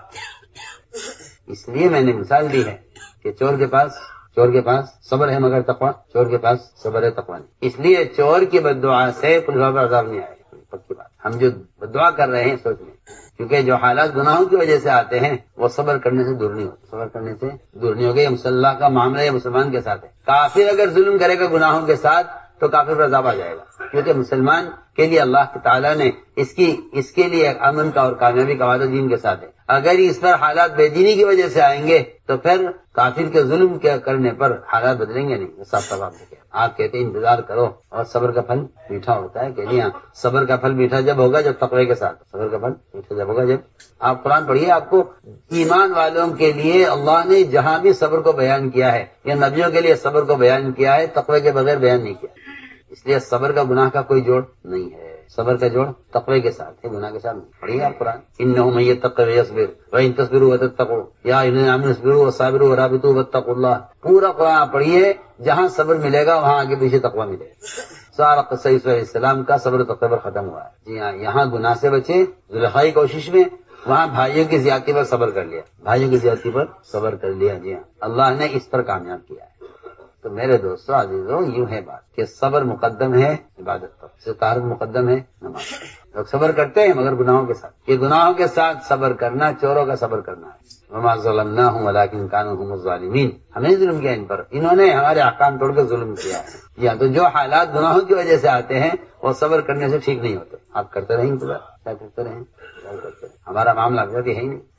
تو میرے دوستو عزیزو, میں نے عرض کیا کہ یہ ہے راستہ اللہ کی ذات سے فائدہ اٹھانے. استعینوا بالصبر والصلاۃ. اس لیے کہتے ہیں کہ عمل کی طرف دعوت دو سبب کے مقابلے میں, کیونکہ یقین کو منتقل کرنا ہے سبب سے عمل کی طرف, سبب سے عمل کی طرف. تو جو آدمی جتنی قوت سے عمل پیش کرے گا, جو کہیں کہ اس دعوت سے اس کا خود اپنا یقین عمل پر آئے گا, خود یقین عمل پر آئے گا. اس لیے ہمارے یہاں جو دعوت ہے وہ دعوت اپنے عمل کو یقینی بنانے کے لیے ہے, اپنے عمل کو یقینی بنانے کے لیے ہے. اور ہر مسلمان کے اپنے دین کی پختگی, مسلمان کے اپنے دین کی پختگی اور اپنے دین کا حسن اور اپنے مذہب پر استقامت, وہ قرآن نے اس کو دعوت کے ساتھ لازم کیا ہے, دعوت کے ساتھ لازم کیا ہے. یہ بات اچھی طرح سمجھ لو. قرآن صاحب کہتا ہے کہ اس سے زیادہ اچھا اور پختہ دین ہو کس کا سکتا ہے. آپ دیکھیں نا, جملہ استفہام انکاری ہے, استفہام انکاری ہے جو تاکید کا معنی دیتا ہے. قرآن کہہ رہا ہے ومن احسن قولا, اس سے اچھا دین ہو کس کا سکتا ہے, اس سے اچھا دین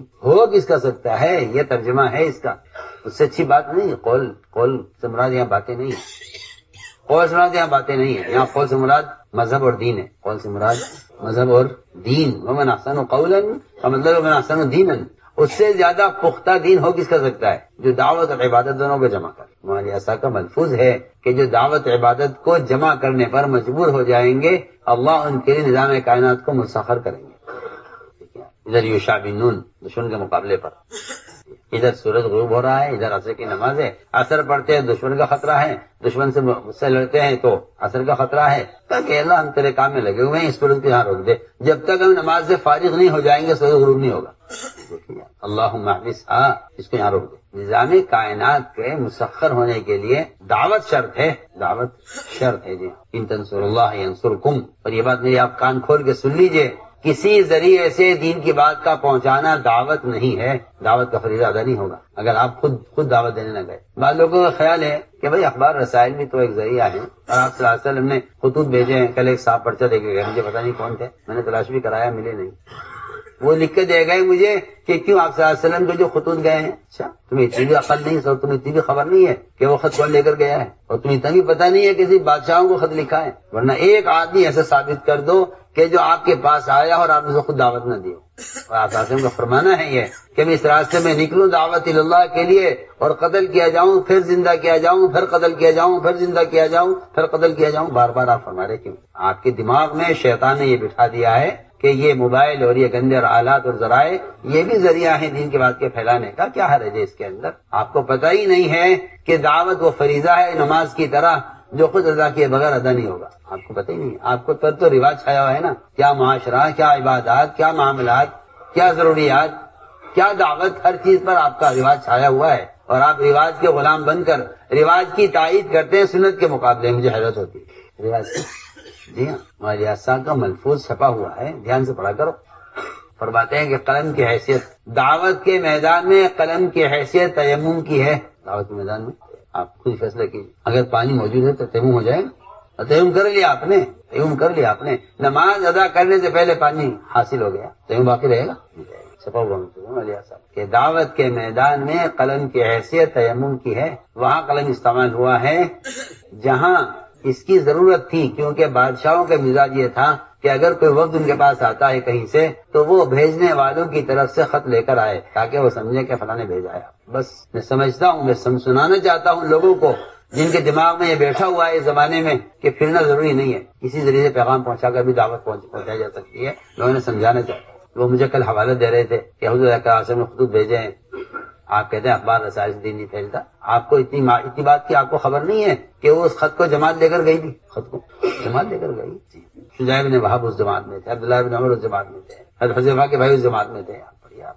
اتمام حجت خط سے نہیں ہوا ہے, اتمام حجت جماعت کے جانے سے ہوا ہے. وہ تو صحابہ نے آپ سے عرض کیا اللہ ان بادشاہوں کا مزاج یہ ہے کہ اگر کوئی ان کے پاس جاتا ہے تو وہ پوچھتے ہیں کہاں سے آئے ہو, کیا صبح تمہارے پاس کہ تمہیں اللہ کے رسول نے بھیجا ہے. اسی ضرورت کی وجہ سے آپ نے مہر بنوائی, اسی ضرورت کے لیے آپ نے مہر بنوائی تاکہ ان کو پتہ چلے کہ محمد رسول اللہ کی طرف سے خط ہے۔ بے شک آپ نے خط بھیجے اور صرف بادشاہوں کو بھیجیں، کیوں؟ تاکہ ثبوت ہو کہ ہماری طرف سے آدمی آ رہا ہے۔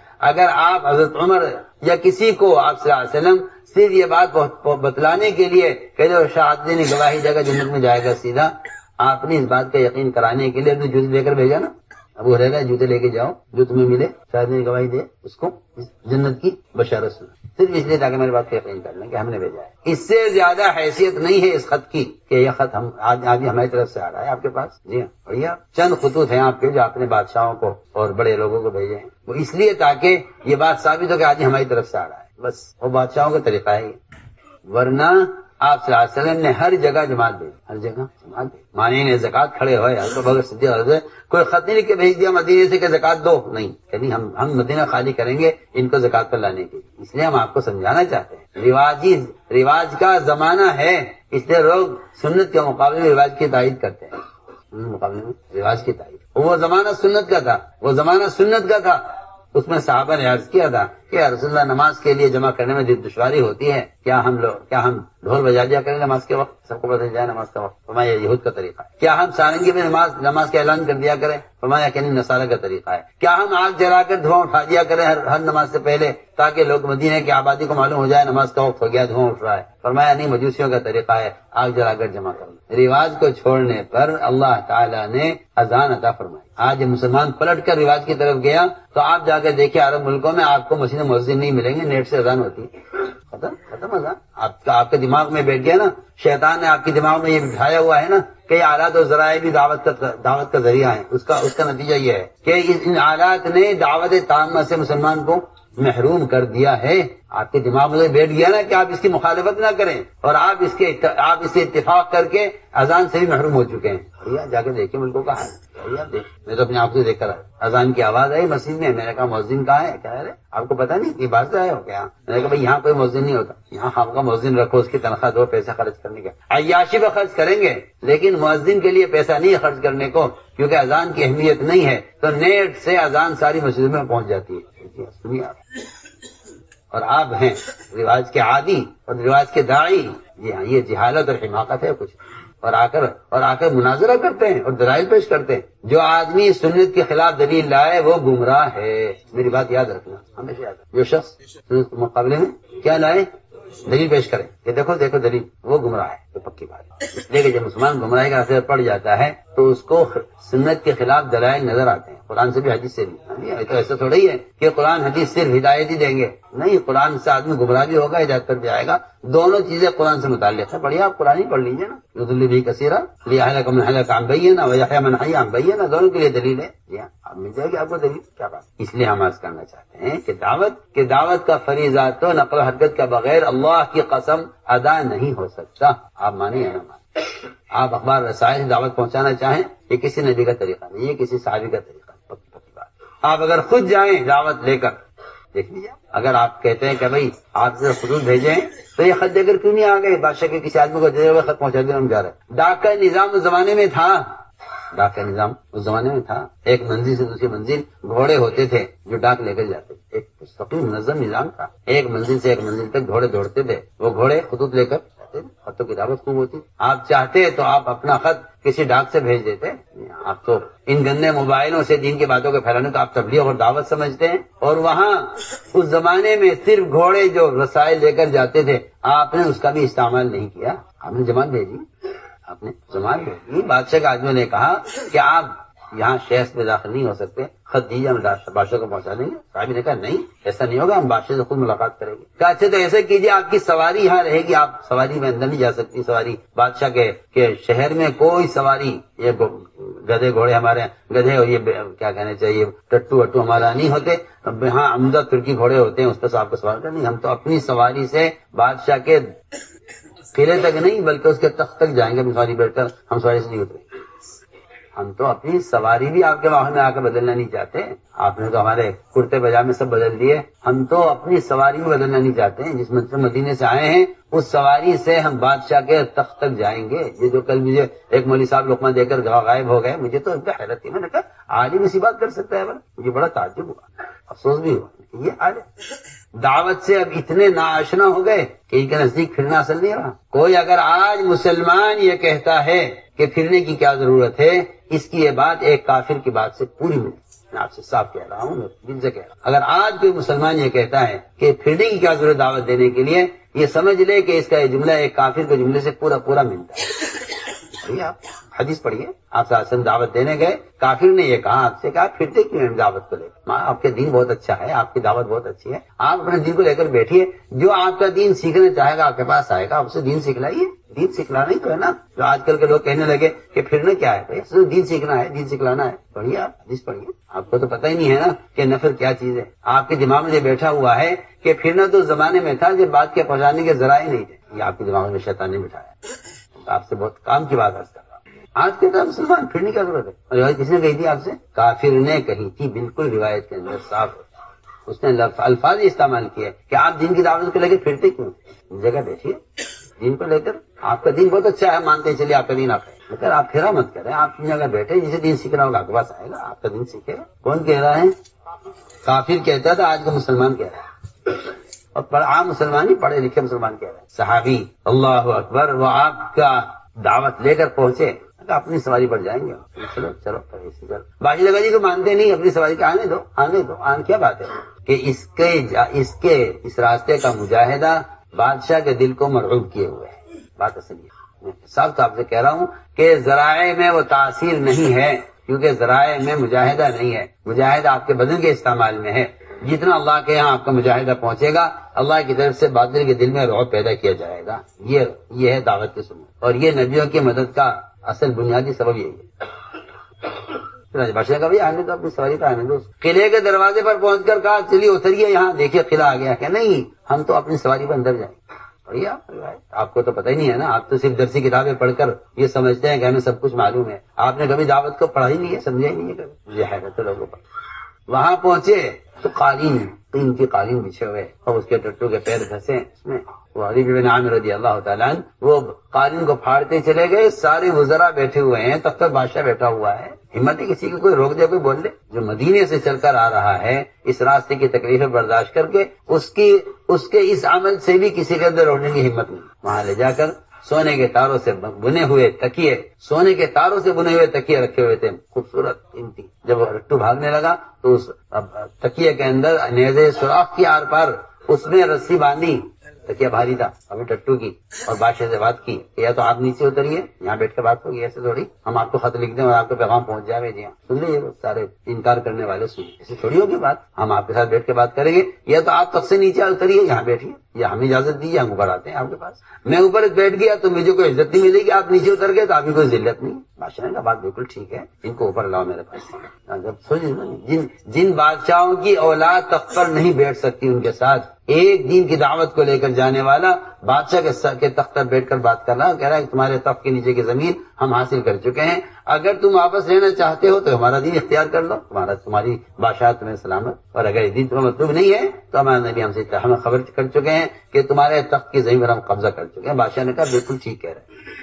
وزراء نے کہا یہ پاگل ہے، باتوں میں آ گئے آپ۔ بادشاہ نے کہا پاگل یہ نہیں، تم سارے پاگل ہو، تم دیکھتے اس کی بات میں کتنی قوت ہے، اس کو کیا ہے؟ یہ وہ رعب ہے جو دعوت پر اللہ کی طرف سے موعود ہے۔ اگر آپ دعوت کے طریقے کو بدلیں گے تو آپ کی دعوت کا اثر باقی نہیں رہے گا، یہ پکی بات ہے۔ آپ نے اگر دعوت پہنچانے کے لیے رواج اختیار کیا، مولانا کا ملفوظ ہے کہ رواجی طریقوں سے رواج ترقی کرے گا، دین ترقی نہیں کرے گا۔ آپ شیطانی راستوں سے دین کی باتیں پھیلانے کو تبلیغ سمجھتے ہیں، معصیت میں مبتلا ہیں، ان آلات کے استعمال کرنے والے گناہ میں مبتلا ہیں، اور یہ کہتے ہیں دعوت کا کام کر رہے ہیں۔ موٹی سی بات، اگر آپ آلات کے ذریعے دین پھیلا رہے ہیں تو آپ معصیت میں مبتلا ہیں، اور لوگوں کو معصیت میں مبتلا کرنے کا ذریعہ بنے ہوئے ہیں۔ آپ سنیے، معمولی کام نہیں ہے۔ جس طرح نماز کے طریقہ متعین ہے، اس کے خلاف آپ کریں گے نماز مردود ہو جائے گی۔ میں صاف کہتا ہوں کہ دعوت کا طریقہ متعین ہے، آپ اس کو بدلیں گے تو آپ کی دعوت اللہ کی قبول نہیں ہوگی، اس کا کوئی نتیجہ نہیں نکلے گا۔ جس طرح عبادت کا بگڑنا دین کو بگاڑے گا، اس طرح دعوت کا بگڑنا بھی دین کو بگاڑے گا۔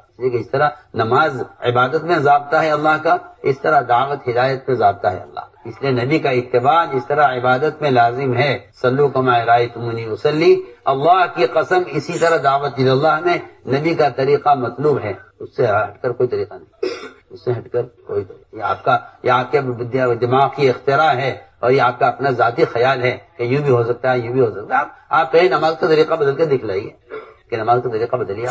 آپ جو کہتے ہیں کہ دعوت کا کوئی طریقہ متعین نہیں، پہلے آپ یہ کہیے نماز کا کوئی طریقہ متعین نہیں. کہیے آپ جب آپ نبی کی نماز کو نہیں بدل سکتے تو نبی کے طریقے دعوت کو بھی نہیں بدل سکتے. زمانہ بدلے بدلا کرے، زمانہ بدلے تو بدلا کرے. سیدھی سیدھی بات. تو آپ کا یہ کہنا کہ جی کسی بھی ذریعے سے پیغام پہنچانا بھی دعوت ہے، نہیں. کسی بھی طریقے سے نماز پڑھنا عبادت سے نہیں ہو سکتا. تو آپ کا خط لے کر گئے ہیں شجاع بن وہب. کہا لوگوں نے بادشاہ ہم پہنچا دیں گے، ہم کو ملاقات کریں گے. انہوں نے لے جا کر بادشاہ کو خط دیا کہ کہاں سے آئے ہو، کہ یہ صرف سے. کتنا خط بھیجا ہے کہ محمد صلی اللہ علیہ وسلم نے ہم آپ کو دعوت دینے کے لیے آئے. اس نے خط پڑھا، پھاڑ دیا، خط پھٹا اور یہاں سے شجاع بن وہب واپس. بادشاہ نے تلاش کرائے ان کو، یہ نہیں ملے. نکل چکے تھے بادشاہ کے حدود سے. انہیں یقین تھا ہم خود آ کر دعوت دے چکے ہیں، اب اگر یہ نہیں قبول کرے گا تو اب اللہ کا عذاب آئے گا. وہاں سے نکل گئے، وہ سیدھے مدینے پہنچے. جا کر کہ اللہ میں نے آپ کو خط پہنچا دیا تھا. اس نے خط پھاڑ دیا. آپ نے فرمایا اس نے خط نہیں پھاڑا، اس نے اپنا ملک پھاڑ دیا.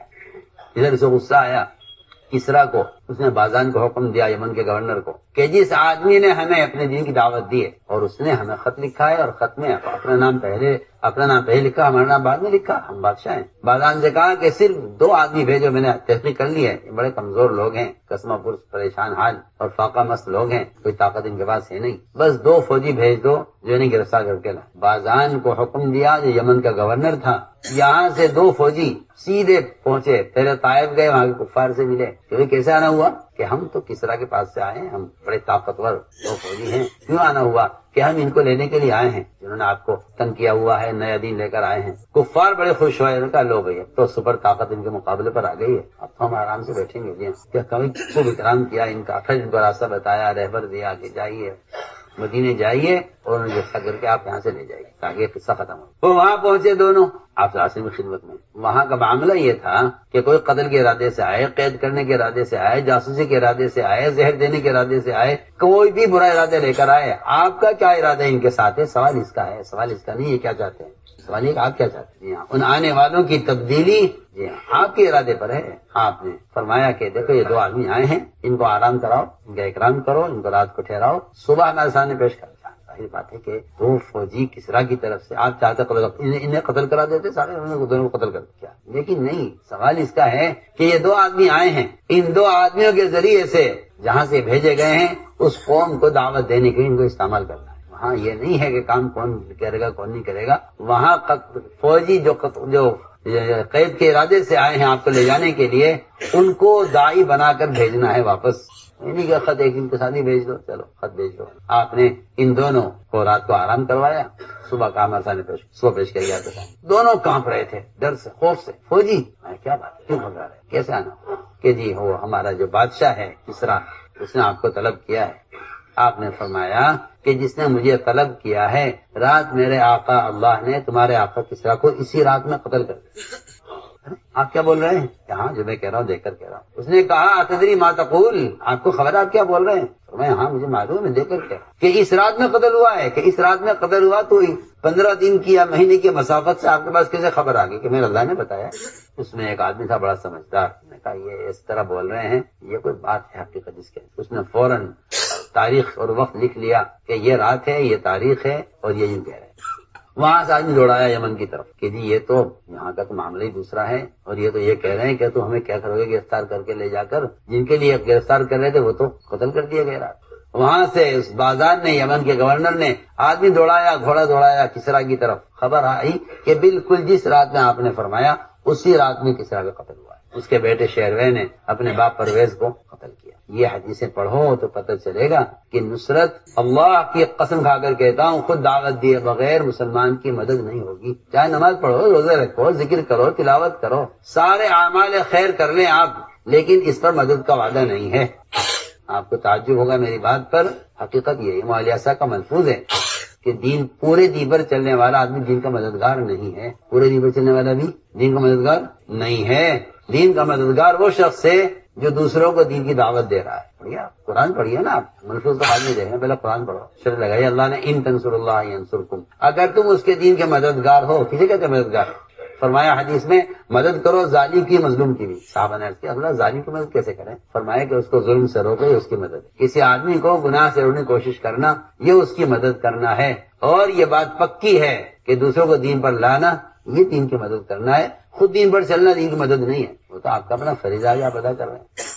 اللہ نے صاف فرمایا قرآن میں تمہارے دین پر جمنے کا سبب اور تمہاری مدد کا جو ذریعہ ہے وہ دوسروں کو دین پر آمادہ کرنا ہے. یہی وجہ تھی کہ عبداللہ بن حذافہ رضی اللہ تعالیٰ عنہ کو پوری کوشش کر لی روم کے بادشاہ نے نصرانی بنانے کی. آدھا ملک پیش کر دیا، آدھا ملک، آدھی رعایا آپ کی، آدھا زمین آپ کی، آدھا خزانہ آپ کا، آپ نصرانی ہو جائیے. فرمایا میں کیسے دین چھوڑ دوں؟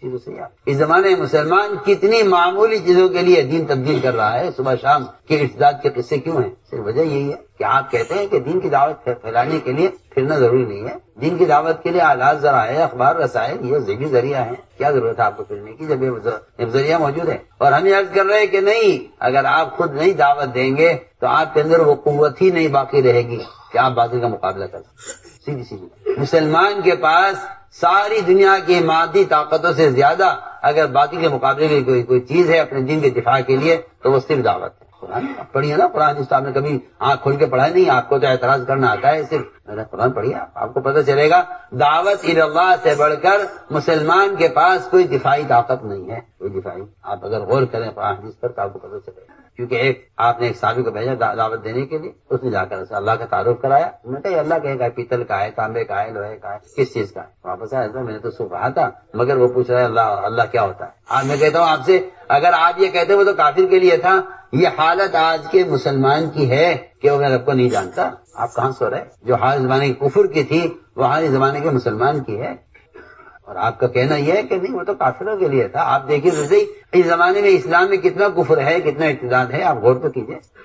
آپ ہمارے جاؤ پھر دعوت. وہ دوبارہ گیا، آپ نے بھائی ہو گیا کہہ دیا ایک مرتبہ خط لکھ کے بھیج دو. جی ہاں آج کل کے احمقوں کی طرح کہ بھائی خط لکھ کے بھیج دو تاکہ دعوت پہنچ جاوے، ذمہ داری ادا ہو جائے گی. فرمایا پھر جاؤ. پھر گئے، پھر جا کر اس سے کہا. اس نے پھر ہی جواب دیا کہ کہے گا تمہارا رب تانبے کا ہے، پیتل کا ہے، سونے کا ہے، کس چیز کا ہے جس کی دعوت دے رہے ہیں. کیونکہ ان کے نزدیک سوائے ان شکلوں کے علاوہ کوئی اس کے علاوہ معبود کا کوئی تصور ہی نہیں ہے. فرمایا پھر جاؤ. یہ روایت تھا.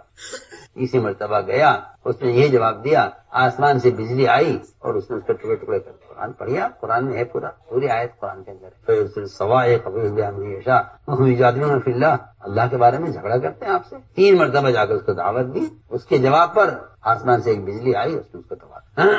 ہم اس لیے عرض کرنا چاہتے ہیں کہ جس طرح بدن کو استعمال کیے بغیر نماز ادا نہیں ہو سکتی، اللہ کی قسم بدن کو استعمال کیے بغیر دعوت کا فریضہ ادا نہیں ہو سکتا. آپ جتنے چاہے قلم چلا لو، جتنی چاہے کتابیں چھاپ لو، جتنی چاہے پمفلیٹ چھاپ کے تقسیم کرا دو، میرے نزدیک کوئی دعوت نہیں. یہ کوئی دعوت آپ ذہن میں رکھیے. ہم جو کہہ رہے ہیں دل سے اللہ کا شکر ہے سمجھ کر کہہ رہے ہیں. اتمام حجت نہیں ہوتا کسی تحریر سے، کیونکہ تحریر تذکیر کا سبب نہیں ہے. تذکیر کی ذمہ داری مومن پر ہے. ذکر فإن الذکر تنفع المؤمنین. نبی کا حکم ہے آپ خود یاد دلائیے. نفع اس میں ہے، نفع تذکیر میں ہے، نفع تذکیر میں ہے، نفع تذکیر میں ہے، نفع تذکیر میں. تذکیر کا مطلب یہ کہ آپ خود یاد دلائیے. اور یہ آپ قرآن. اس لیے میرے دوستوں عزیزوں یہ ہے نقل حرکت، اور یہ اللہ کے امر کی وجہ سے ہے. ہم تو صاف طرح کرتے ہیں. آپ قرآن پڑھیے تو آپ کو پتہ چلے گا کہ دین کی نصرت کا تعلق نفر سے ہے. نصرت کا تعلق نفر سے. دین کی نصرت کا تعلق نفر سے ہے. الا تنفروا يعذبكم عذابا اليما ويستبدل قوما غيركم ولا يضرهم شيئا وهو على كل شيء قدير الا تنصروه فقد نصره الله. آپ پوری آیت پڑھیے آپ کو پتہ چلے گا کہ نفر کا تعلق اصل نصرت سے ہے. اور اگر آپ نہیں پھریں گے اور اگر آپ نہیں نکلیں گے، پڑھیے نا قرآن، اگر آپ نہیں نکلیں گے دعوت اللہ کے لیے، اللہ آپ کو ہٹائیں گے اور اللہ دوسروں کو لائیں گے، ان سے دعوت کا کام لیں گے. یہ آیت کا مطلب یہ تھوڑی ہے آپ اگر نماز نہیں پڑھیں گے تو اللہ دوسرے نمازی لائیں گے، آپ زکات نہیں کریں گے اللہ دوسرے زکات دینے والے لائیں گے، آپ حج نہیں کریں گے اللہ دوسرے حاجیوں کو لائیں گے. یہ کہیں نہیں، یہ کہیں نہیں ہے. استبدال قوم کی جو وعید ہے وہ دعوت اللہ کے چھوڑنے پر ہے. ہماری بات توجہ. استبدال قوم کی جو وعید ہے کہ ہم آپ کو ہٹا کر دوسروں کو لائیں گے، وہ فرائض کے چھوڑنے پر ہے، دعوت کے چھوڑنے پر. پڑھیے نا الا تنفروا، اگر تم نہیں نکلو گے دعوت اللہ کے لیے، يعذبكم عذابا علیما، اللہ تمہیں عذاب علیم دیں گے. کیوں دیں گے عذاب؟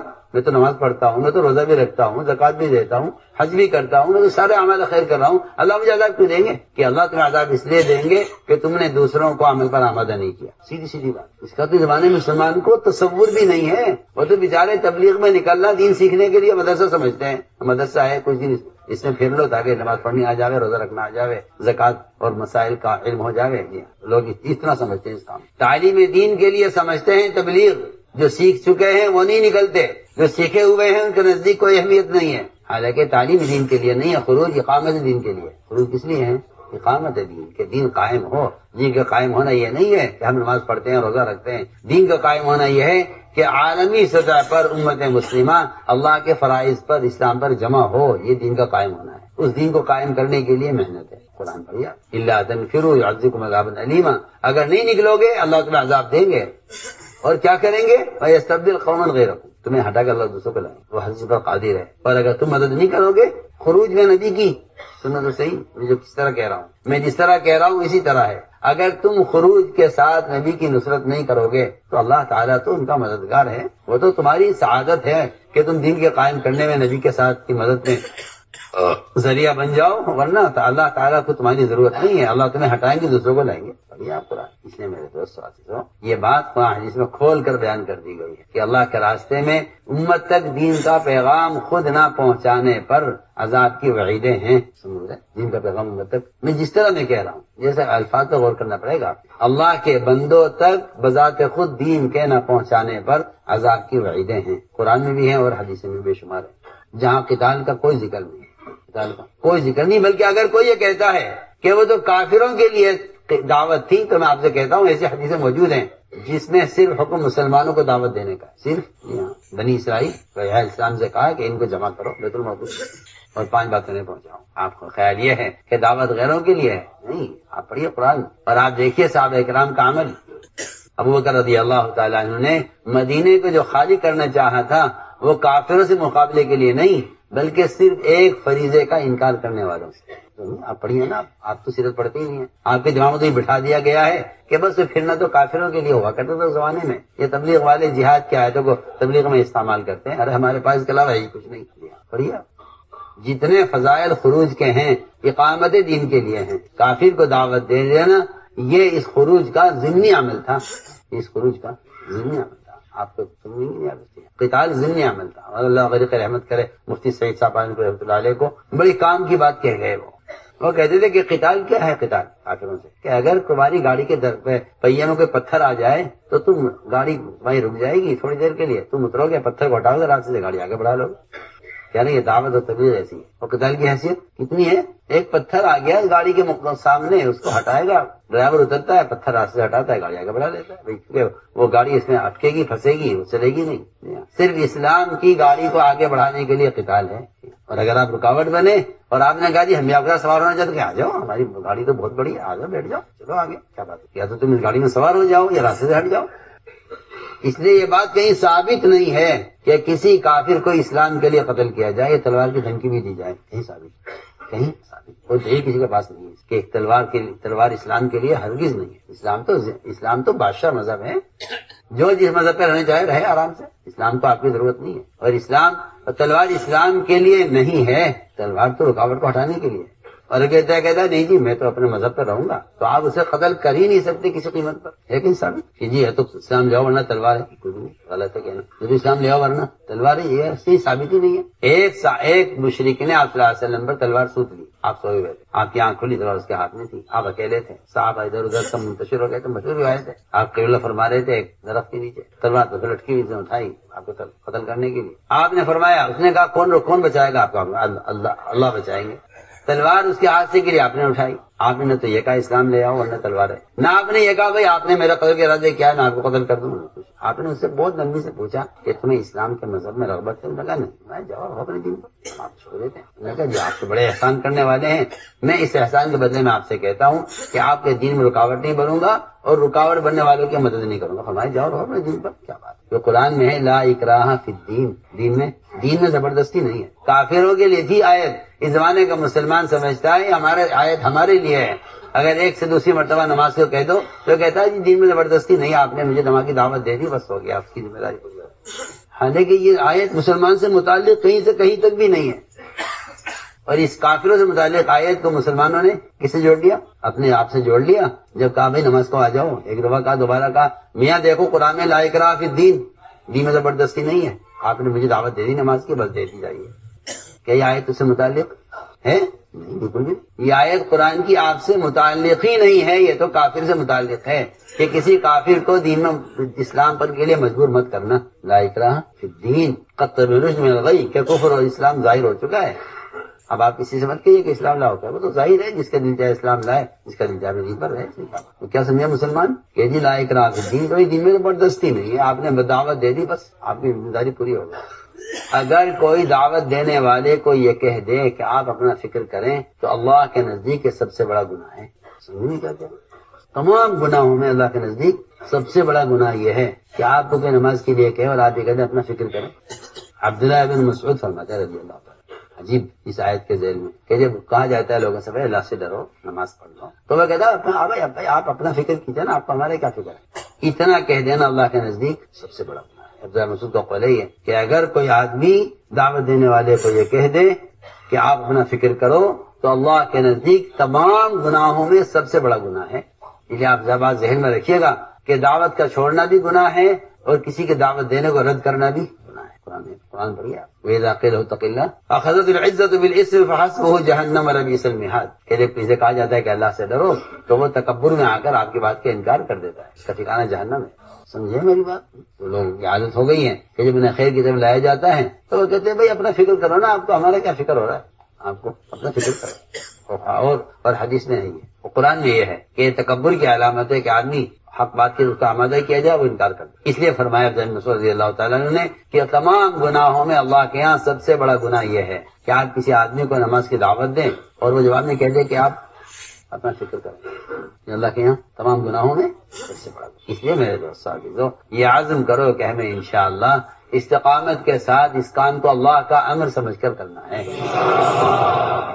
ہم تو یہ کہتے ہیں کہ پھرنا اللہ کا امر ہے، پھرنا اللہ کا امر ہے، ہم تو اللہ کا حکم پورا کر رہے ہیں. نماز پڑھنا اللہ کا حکم ہے اور پھر کر دعوت دینا اللہ کا حکم ہے. نماز کا چھوڑنا گناہ ہے کہ دعوت کا چھوڑنا گناہ ہے، سیدھی سیدھی بات. کتنی جگہ وعیدیں ہیں خروج میں تاخیر کرنے پر، سیرت میں اور قرآن میں، حدیث میں، اور جہاں قتال کا ذکر بھی نہیں ہے، قتال کا ذکر بھی نہیں، بلکہ یہ تو ملے گا کہ اب قتال بھی ہونے والا نہیں ہے، تو ملے گا آپ کو حدیثوں میں کہ قتال کا کوئی موقع نہیں ہے، قتال کا موقع نہیں ہے اور نکلنے میں تاخیر کرنے پر عذاب کی دھمکی. تبوک میں قتال نہیں تھا، 3 آدمیوں کے تاخیر کرنے پر 50 دن بائیکاٹ ہوا ہے. 50 دن آپ پڑھیے پورا قصہ کعب بن مالک کا. قتال ہوا تبوک میں، نکلے کیوں نہیں؟ اس پر ناراضگی کے نکلے کیوں؟ آپ سمجھتے ہیں دین سیکھنے نکلنا ہے اور دین سیکھنے کا بہت ذرائع ہے. ہم یہ سرچ کرنا چاہتے ہیں کہ دعوت اللہ کا امر ہے، اس فریضے کے ادا کرنے کا کے لیے نکلنا ضروری ہے. آپ کے نکلے بغیر جتنے بھی اسباب و ذرائع ہیں وہ سب خارجی ہیں، ان سے دعوت کا فریضہ ادا نہیں ہوگا. اگر آپ نے بیٹے سے کہتے ہیں بھائی تو نماز پڑھ لے، میری طرف سے رضا ادا نہیں ہوگا. اس لیے میرے دوست عزیزو، اللہ کا حکم سمجھ کر کام کرو، اللہ کا حکم سمجھ کر کام کرو. اس لیے کہ اللہ کا امر ہے، اس لیے قدم اٹھاؤ اور اس کے لیے فیصلے کرو کہ ہمیں انشاءاللہ پورے دین کی دعوت پر آنا ہے، پورے دین پر آنا ہے. ہمیں تو